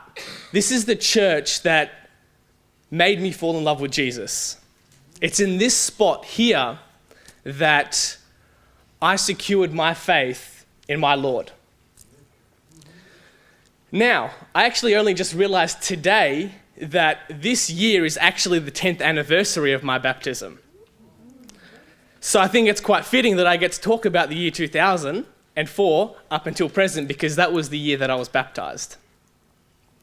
Now, back in 2004, I believe, an SPC can of baked beans, you could buy a tin for $1.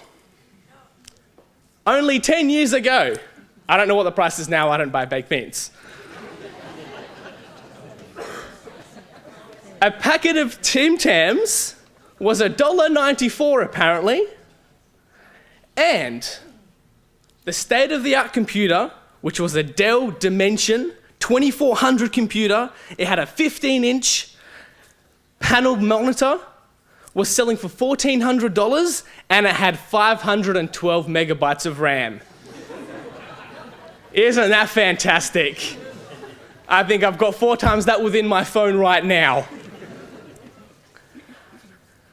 2004, you may have been watching things like The Passion, Under the Tuscan Sun, or The Lord of the Rings. It was also the year that the world rallied together after the Boxing Day tsunami. An earthquake came in that measured 7.0 on the Richter scale and caused havoc across Thailand. On a lighter note, it was also the year that Facebook was launched.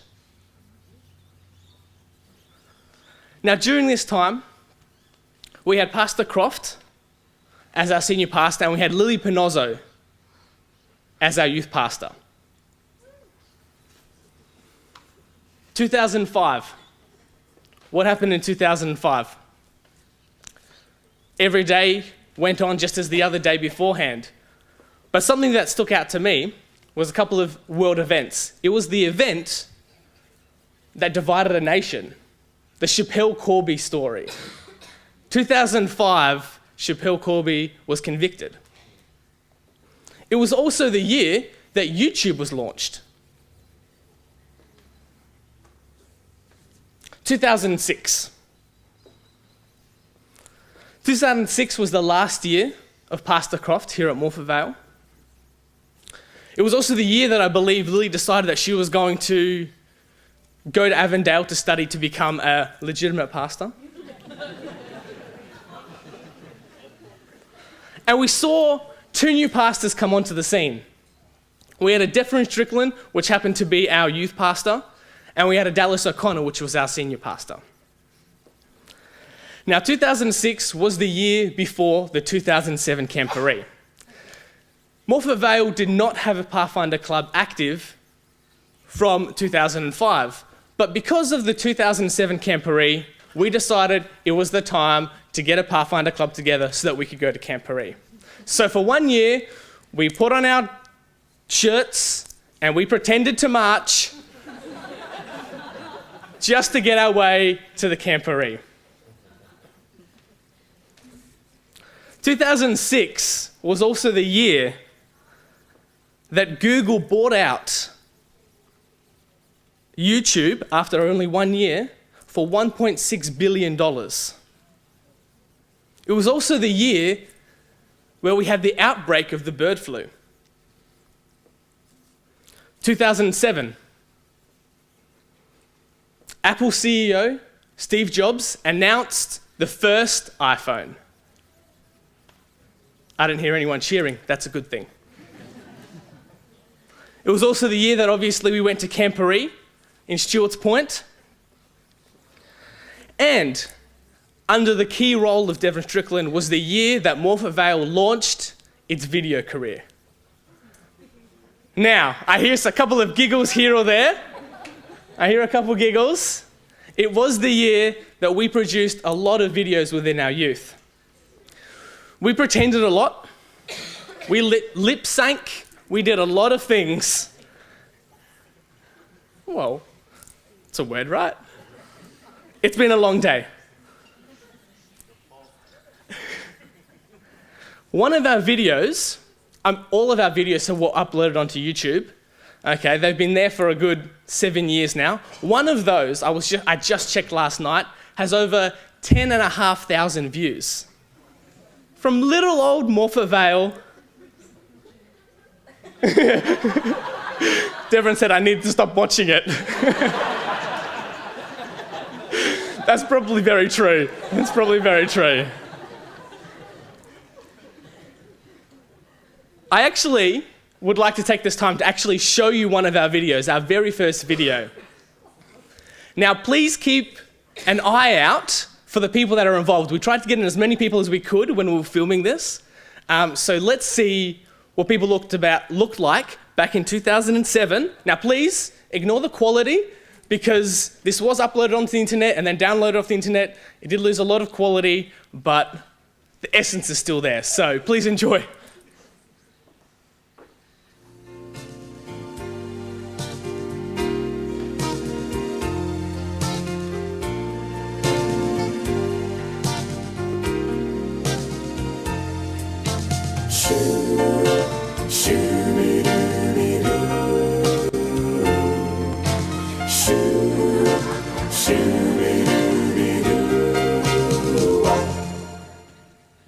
Music is playing a big part in my life, and I'm caught up in memories of days gone by.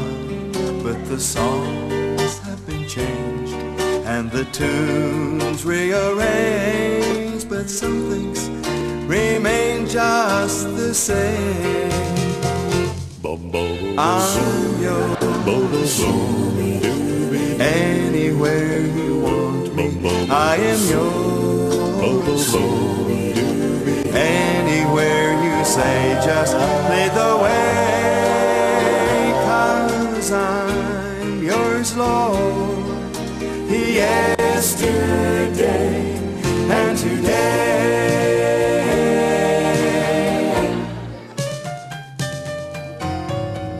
All through the years you have been by my side, and I'm thankful that you have been my guide. And the joy that we share is a joy that is true. All of my heart is for you. I'm yours, Lord, anywhere you want me. I am yours, Lord, anywhere you say, just lead the way. 'Cause I'm yours, Lord, yesterday and today. I still remember the night of my surrender. There to the altar I came, calling your name, and you saved my soul as I prayed. I'm yours, anywhere you want me. I am yours, anywhere you say, just lead the way. 'Cause I'm yours, Lord, yesterday and today. 'Cause I'm yours, Lord, yesterday and today.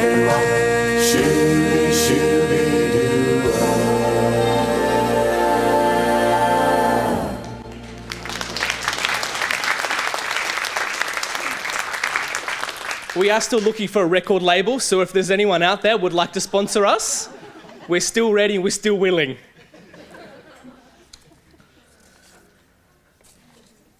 (2008). 2008 saw the biggest world crisis financially, the GFC, which was apparently the worst crisis since the Great Depression of 1924. It was also the year that Kevin Rudd, our Prime Minister at the time, said sorry to a stolen generation.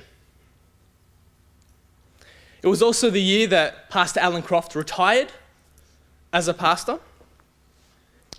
And it was also the last year that we saw Pastor Devon and Pastor Dallas O'Connor. We had an introduction then of a brand new pastor, Pastor Nigel, which is still our pastor currently. And I believe it was also the time that Lily had finished her studies and decided to rejoin us here at Morphett Vale under the guidance of Pastor Nigel. 2009, the movie Avatar was released and grossed over $2.8 billion at the box office, making it the biggest movie of all time. It was also the year that Barack Obama was sworn in as the first coloured president. 2010, Haiti earthquake, measuring 9.0 on the Richter scale, damaging houses, a loss of life of almost 250,000. The estimated cost was somewhere between $7.2 to $13.3 billion in damage. It was also the year that Australia saw its very first female Prime Minister.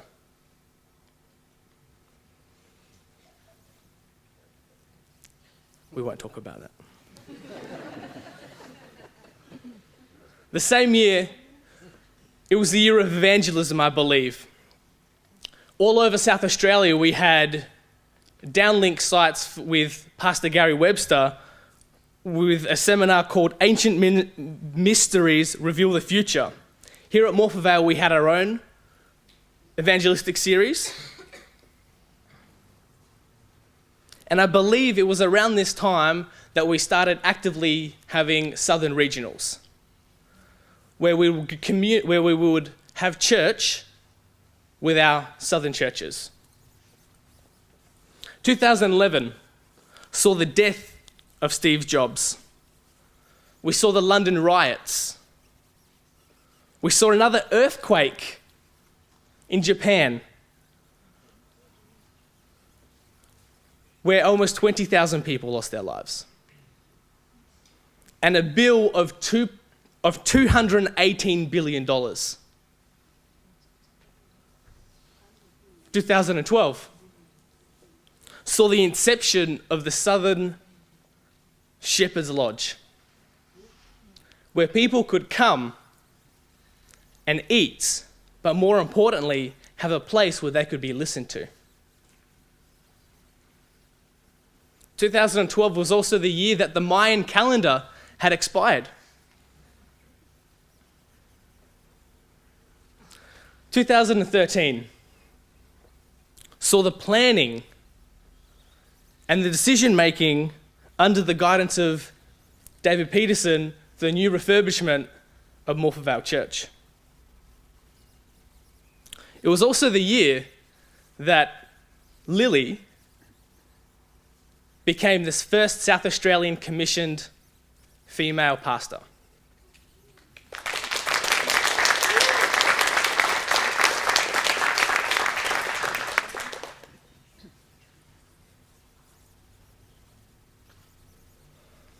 In 2014,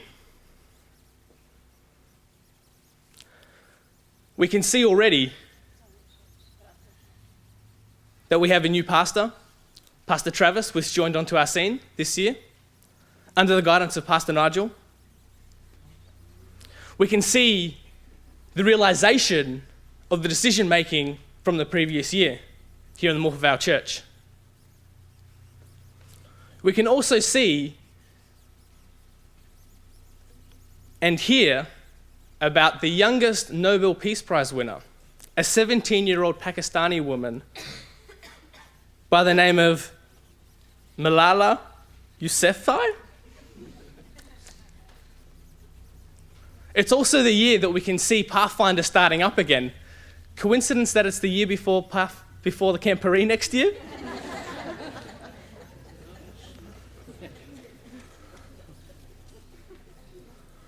What I really want you to take from these last 10 years, because ultimately this is just a snapshot of what has just happened in our local congregation as well as in the wider community.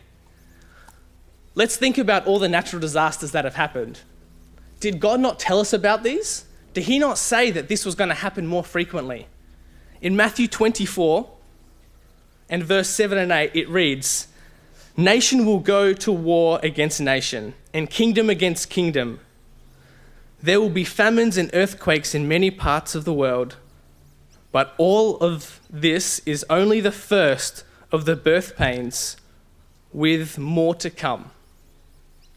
We can see just in this small snapshot of 10 years how much devastation there has been. And every single time, it's always been worse and worse. However, that in a sense gets me excited because I know that we're not far from the second coming. We're not far from Jesus returning back to us. And that makes me glad. So I hope that in this last 10 years, will not be forgotten. I hope that from the last 10 years, we can use that in order to move forward. Because ultimately, we need to bring lots more people into these doors. Thank you.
Because you get to learn about God and have fun at the same time. I like church because I get to see people there and they have smiles and they're happy to see me and everyone. I like coming to church because you get to see all your friends and you get to have fun with them and spend time with them all the time, and they're always there looking forward to see you, and they're just here, and every single time that you're feeling down and sad, they'll always help you and tell you about God and stuff. I like church because we get to learn about God and people.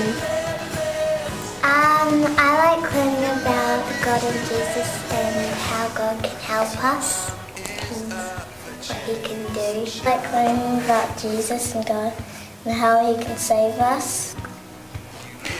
Do you like coming to Sabbath school? I do. I like about learning about Jesus and how he saved us. I like learning about Jesus because he did so many amazing miracles. I like reading the Bible because it gives us more information about Jesus. I like the puzzles from the memory verse. Hi, I'm Tori. My vision for Morphett Vale Church is to see people from the community coming in and having a good time without feeling judged for what they wear or their background, and to be forming friendships with people in our church and feeling included and not left out, and so our church grows in size. Hey, I'm Daniel, and my vision for Morphett Vale Church is the church being packed every week and lots of upbeat music. That's what I want to see. See ya. G'day, so I'm Toby, and my vision for the future of Morphett Vale Church would be, I don't know, I guess more youth activities, so like board games and stuff. If we could really use the youth room to its full advantage, I think that would be really cool. Also, like a men's type group, something that we could all do together as like youth and young men's type group, just to get together with some of the older guys and learn some life skills, maybe some like working out or bench making or something. I think that'd be pretty cool.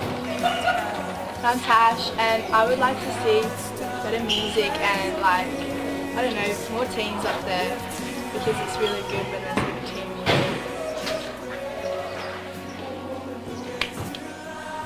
Hi, I'm Jordan.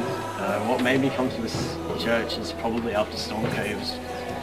Everyone welcomed me with open arms, so I kind of joined in. It was really great, awesome stuff. My name's Georgia, and I came to Morphett Church because I wanted to find the answers to life questions. My name's Jet. I came to Morphett Church because I got good friends in the church system, and also a sense of curiosity to see how churches run. And I just really enjoy how the church is run, which sounds really bad.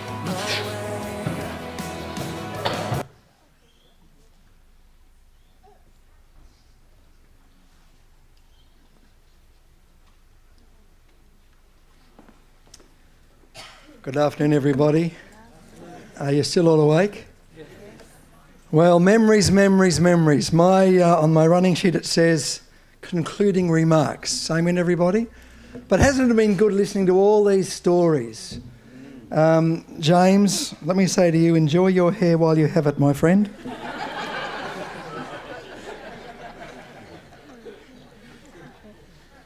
We've talked about being together, we've talked about reflections, reunion. Let's talk about vision, as some of the young people did just a minute ago. Where do we go from here? I was just thinking when Carol gave her recollections of what it was like 50 years ago meeting in that hall.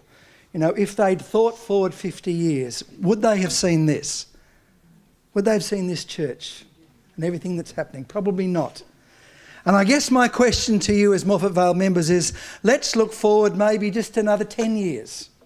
What vision do you have for this church for the next 10 years? Where do you want to be in 10 years' time? That's something to think about. Maybe up there, but if we're here, what? Have a passage for you. John chapter 1, when Jesus and Nathanael are talking, and Nathanael is convicted that this young man talking to him is actually the Messiah. And he says, Rabbi, he says, you are the Son of God. You are the King of Israel. Jesus declared, you believe because I told you I saw you under the fig tree? You shall see greater things than these. And I tell you what, Nathanael did, didn't he? He saw huge things happening. And I want to tell you here today that we shall see greater things than these. Because I believe that the best days of our church are yet ahead. Amen? As we all work together, as we seek God, as we seek to be filled with the Holy Spirit, who knows what can happen. And I like what some of those young people said. They want to see this church filled with people in the community who want to know about Jesus, who want to know about his love and be ready for his soon coming. If we all work together as a church family, if we all work together as a conference family, who knows what can happen in the next 5 years, in the next 10 years until Jesus comes.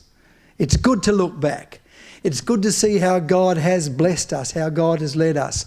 But as we do that, let's also look forward, because God will still bless us. God will still be with us. God bless you all is my prayer.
Many nights we've prayed with no proof anyone could hear.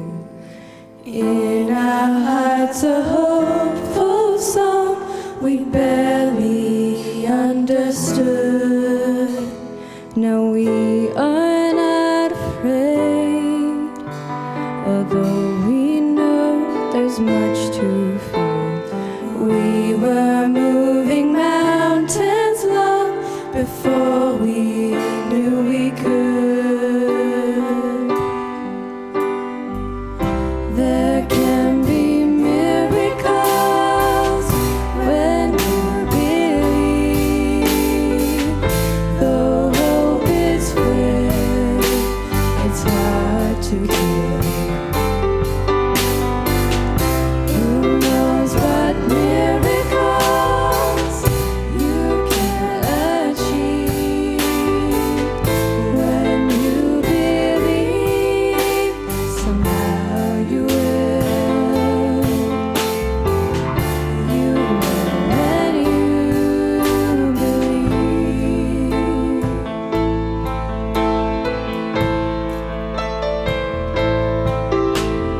In this time of fear, when prayer so often proves in vain, hope seems like the summer birds too swiftly flown away. Now I'm standing here, my heart's so full I can't explain, seeking faith and speaking words I never thought I'd say. There can be miracles when you believe. Though hope is frail, it's hard to care. Who knows what miracles you can achieve when you believe? Somehow you will. You will when you believe.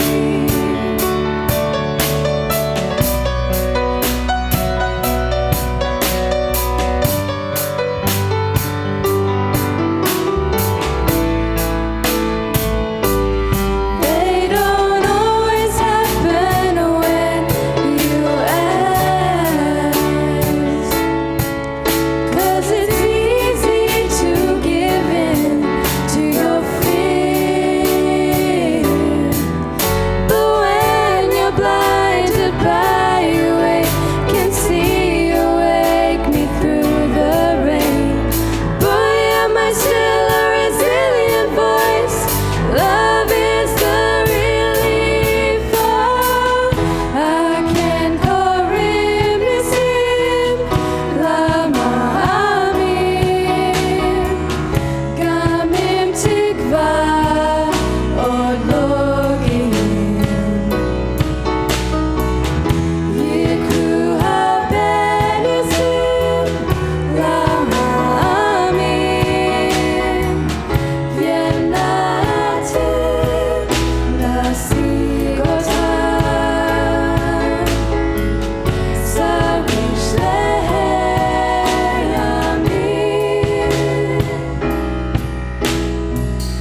You will when you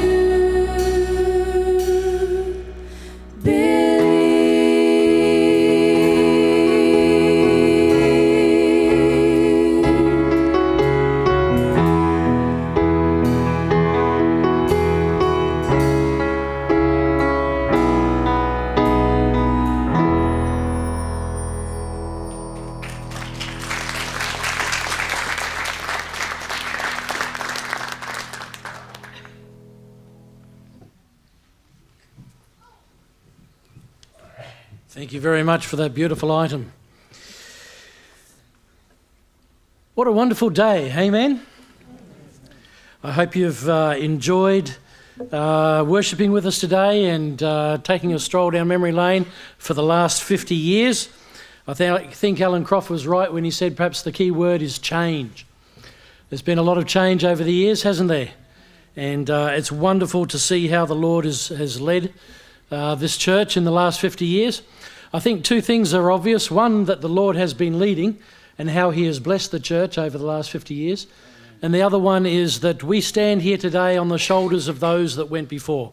And we owe a great debt of gratitude to those early ones that had the vision and the foresight and put in the hard work, and we have today what you see before us. There are some folk who couldn't make it today, and they have sent along some messages, and I'd just like to share those with you. And let me just read you some of these messages. Firstly, from David and Gloria Lamb. They say, "Dear members at the Morphett Vale Seventh-day Adventist Church, thank you for your invitation for my wife Gloria and myself to join you in celebrating the 50th anniversary of our church at Morphett Vale. At Big Camp in Adelaide in 1964, I was ordained to the gospel ministry and was appointed as pastor to the Brighton and Morphett Vale churches. It hardly seems possible that 50 years have slipped past us into eternity and we are not home in heaven yet. While we join you in celebrating and wish we could be with you on this special occasion, I cannot help but experience a twinge of sadness as I realise that in 1964 I was your newly appointed young pastor with my young wife and family to serve you, and now 50 years later we are still here with the Gospel Commission not finished. Our personal wish is that at this time is for each of us that we might rise up and finish the work so Jesus can come and take us to our eternal home. God bless you all, David and Gloria Lamb." And here's one from Pastor Eric Davey and his wife Maxine. And Pastor Davey couldn't be here today because he just got out of hospital 3 days ago. So he's still recuperating. He says, "Dear friends, I am most disappointed that I cannot be with you today. I was really looking forward to coming down to Morphett Vale, but my health is not good at the moment and I will just have to stay at home and watch the program as it is live streamed. For Maxine and myself, our time at Morphett Vale was most valuable. I believe that it shaped our ministry for all the years since then, and we have very fond memories of the people we worshipped with during our time with you. We hope that you will all have a wonderful day, and the memories of the 50 years you have been together will stay long with you and guide you as you continue to serve the Lord in the Southern District of Adelaide. May God bless you all, Eric and Maxine Davey." And then one more from one of our past pastors, from Ernie and June Stewart. Some of you remember them. "Dear friends, June and I had hoped that we could be with you today, but health and age has not permitted it. We remember our time on Morphett Vale, at Morphett Vale with great fondness, the friends that we made there and the work that was accomplished for the Lord. Time marches on, and our children who were very young then, now they are grown adults with careers of their own, and we have several grandchildren. Life has taken us to many places, and working for the Lord has given us a wonderful life. Now in retirement, we have to take things a little more easily, but we can still remember the good times and the good friends, and we wish you all well now and in the future. And if we don't see you again, we wish that we will meet you in heaven when that glorious day arrives. With Christian love, Ernie and June Stewart." Fantastic. Sandy, could I just grab my phone, please? So that's nice of them to drop us a note like that, isn't it? Thank you very much. All right, and we have one more. We've dealt a lot with the past and the pastors that have been here in the past, but as you know, next year Morphett Vale will have a new pastor to kick off the next 50 years. And he sent us through a little message, and he says here, this is from Pastor Travis Manners, he says, "Congratulations to the Morphett Vale Church for 50 years of sharing Jesus with the community, and look forward to sharing and working in the community with you in the future." From Travis, Nadell, Talea and Zachary Manners. All right, and they wish to pass on their best regards to you all, and looking forward to meeting you all in the new year. So that was lovely as well. Well, a day like this doesn't just happen by accident. There are a lot of people that have put in a lot of hard work into making it happen. And I'd just like to take a brief moment now just to say a few thank yous. And if I could have a couple of the young ladies to help us give out some flowers, maybe, that would be fantastic. From the lunch team, did you all enjoy lunch? Boy, wasn't it? I think there was enough food there to go around too. That's got to be a lunch to go down in history. And so we want to thank Robin Wyatt and her team of lunch helpers there. There was a lot more in that kitchen today, but the likes of Janet and Jenny and Trish and their husbands, and some of the ones that worked on the working in the kitchen renovation to help get it ready for today. We know Shane and Gary and Ron. But as I said, there were many more involved in that team. But on behalf of that kitchen team, is Robin here with us right now? Where are you, Robin? There, come on down, Robin. Let's give her a big hand because it's a lot of hard work gone into the wonderful lunch today.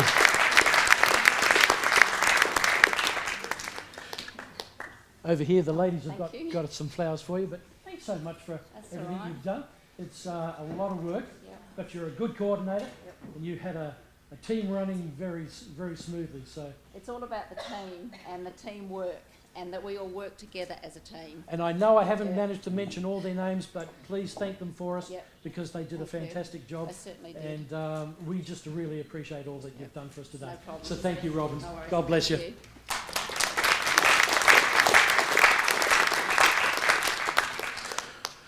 You almost could have stayed up here, Robin, because the gardening team too. Have you noticed how lovely it looks outside? Everything's weeded, everything's flowering, it's green, it's just gorgeous. And a large portion of that is thanks to Robin and Gary, and also to Ian and Sonia, and also their helpers that have come and chipped in and helped get the gardens looking as wonderful as they are today. I know that Robin and Gary put in many hours, even during the week, to get it up to scratch and looking so nice. Perhaps, Gary, would you like to come on up? Come on.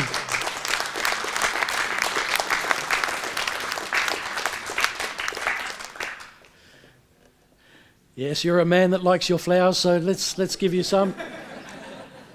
Anyone that can wear a pink shirt can take some flowers. It's not pink. It's purple. There we go. Thanks, Gary. Congratulations. I'm glad there are some who like gardening because it's not everybody's forte. All right. Now, hasn't the music just been fantastic today? And we've had a lot of people up the front, a lot of young people. Did you notice that? Not only singing, but playing instruments. And there was a lot of organisation that went into that. And David, we'd just like to... Where are you? Oh, at the piano. David, we would just like to thank you because you put in a lot of hours and a lot of energy into making this all happen. And we know it's more than just the music. You've done a tremendous amount with getting this church sanctuary to look good, and with the Refresh Committee, and also with the planning committee that put in all that work today to get the program up and running. So thank you very much, David. Really appreciate your effort, and just a little token of thank you for all the work you've done. And like Robin said, it is about the team. You know, I can't do the music on my own. It was 35 people that were actually involved. I think it was 30, 35. And the same with the refurbishment and everything. It's been a team job, so thank you.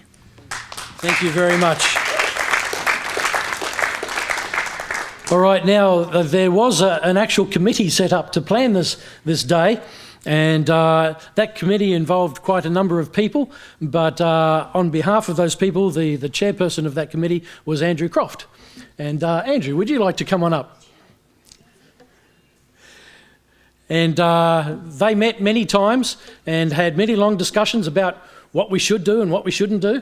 And we know that there was lots of emails that went back and forth, lots of spreadsheets to coordinate it all. So thank you very much, Andrew. Thank you. Well done. And it's been a fantastic day today, I think you'll all agree. I actually feel bad taking it. We went on leave to Alice Springs for 3 weeks and still the committee went. So it was actually interesting. If I could lead committees like that all the time, where everyone in there's a leader and knows what needs to happen, it'd be fantastic. That wasn't me. We appreciate it, Andrew. Thank you very much. Also, Living Ministry Media, under the guidance of Andrew G. Now, is Andrew G in here, or is he out in his bus? He's out in his bus? All right, do we have a representative from LMM that...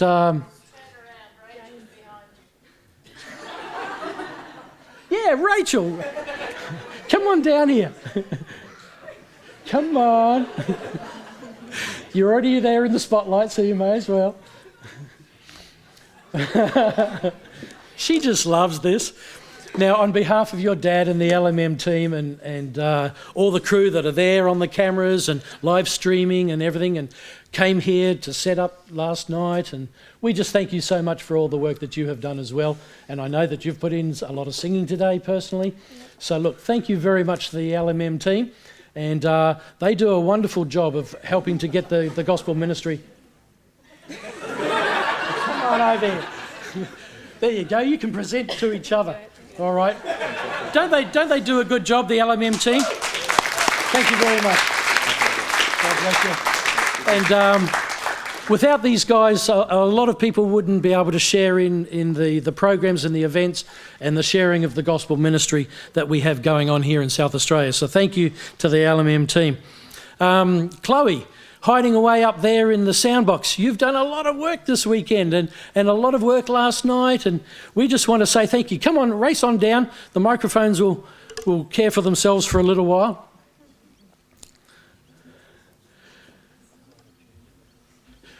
A lot of people have been getting up and down and making sure that the right mics are right microphones are on at the right time. Is a big job. And look, I know you don't work alone as well. It's a team effort with the other sound people, but we just want to say a big thank you because you've put in a lot of work this weekend. So thank you so much. Really appreciate it. And thanks very much, Chloe. And this morning when we had to make some routine announcements, that's always kind of a little bit of a boring time, but it was made fun by our friendly flight attendants, Ebony and Artie. Now, are they here? There they are. Okay, good on you guys. Come on up. Didn't they do a good job? And also with the children's story. And they're also part of our planning committee. It's always good to have young people on our planning committee. So well done, guys. Thank you so much. Pleasure always to work with you. And there's a little bit of colour for you to take home and put in your little house. So thank you very much, and we appreciate all the work that you guys do. Thank you. Now, who thought the hall looked amazing with those decorations? They did, didn't they? Place looked like it was set for, a coronation or something. It was wonderful. So a lot of work there by Elizabeth and Marilyn and their husbands, and Janet. Okay, fantastic. Elizabeth, on behalf of that crew, would you like to perhaps just come forward, please? And is Marilyn here as well, or has she already gone home? Okay, well, thank you so much. Nice to have somebody with artistic and creative bent, and very nice. So thank you so much for all that work, and I hope nobody hurt themselves getting up on all those ladders. No? All good. All good. Well, welcome to come help take it down. Okay, there you go. An open invitation. So thank you so much for that creativity and hard work. And look, I'm sure there were many other folk too that were involved, and we just want to say a big thank you to you all for helping to make this day special for us. It's great to have a 50th anniversary and to celebrate the goodness of the Lord and to look forward to the next 50 years. We don't know what the future holds, but we can look at the past, and as we can see how the Lord has led us and how he has blessed us, we also know that if we put our hand in his, that he will lead us into the coming years. And so that's we don't have anything to worry about the future, do we? No, so fantastic. All right, well, just before we have the benediction, I'd just like to remind you that tomorrow there is a picnic up on the school oval. Make your way up there. It starts at 11 o'clock. Bring a picnic lunch and just get a chance to fellowship and catch up with people that you didn't today. And it'll be a good day. There'll be some games for the kids and such like. So remember, tomorrow at 11, come on up there, and if you've travelled a long way to be here, make the most of it and get together again tomorrow for our picnic lunch tomorrow up on the school oval. All right, I invite you now to wrap up the day with me as we seek the Lord once again in prayer. Shall we be upstanding and say for the benediction?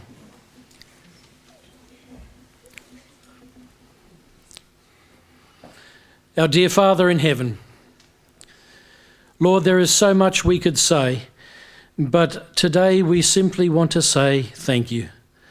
Thank you for the way you have led. Thank you for the way you have guided. Thank you for the way you have protected. And thank you for the way you have been patient with us. Lord, we love you as our God, and we can't wait for you to come. And so as we go into the coming days and years ahead, we don't know what will happen, but we do know that with you by our sides, that all things are possible. And Lord, we pray that in some small way we may hasten the second coming so that we can be with you in eternity forever, the sooner the better. So thank you, Lord, for all our good friends that are here today. Thank you that are watching via their computers. And we just pray a blessing upon us all. And may your Holy Spirit go with us now into the days and weeks ahead, we pray. In Jesus' name, amen.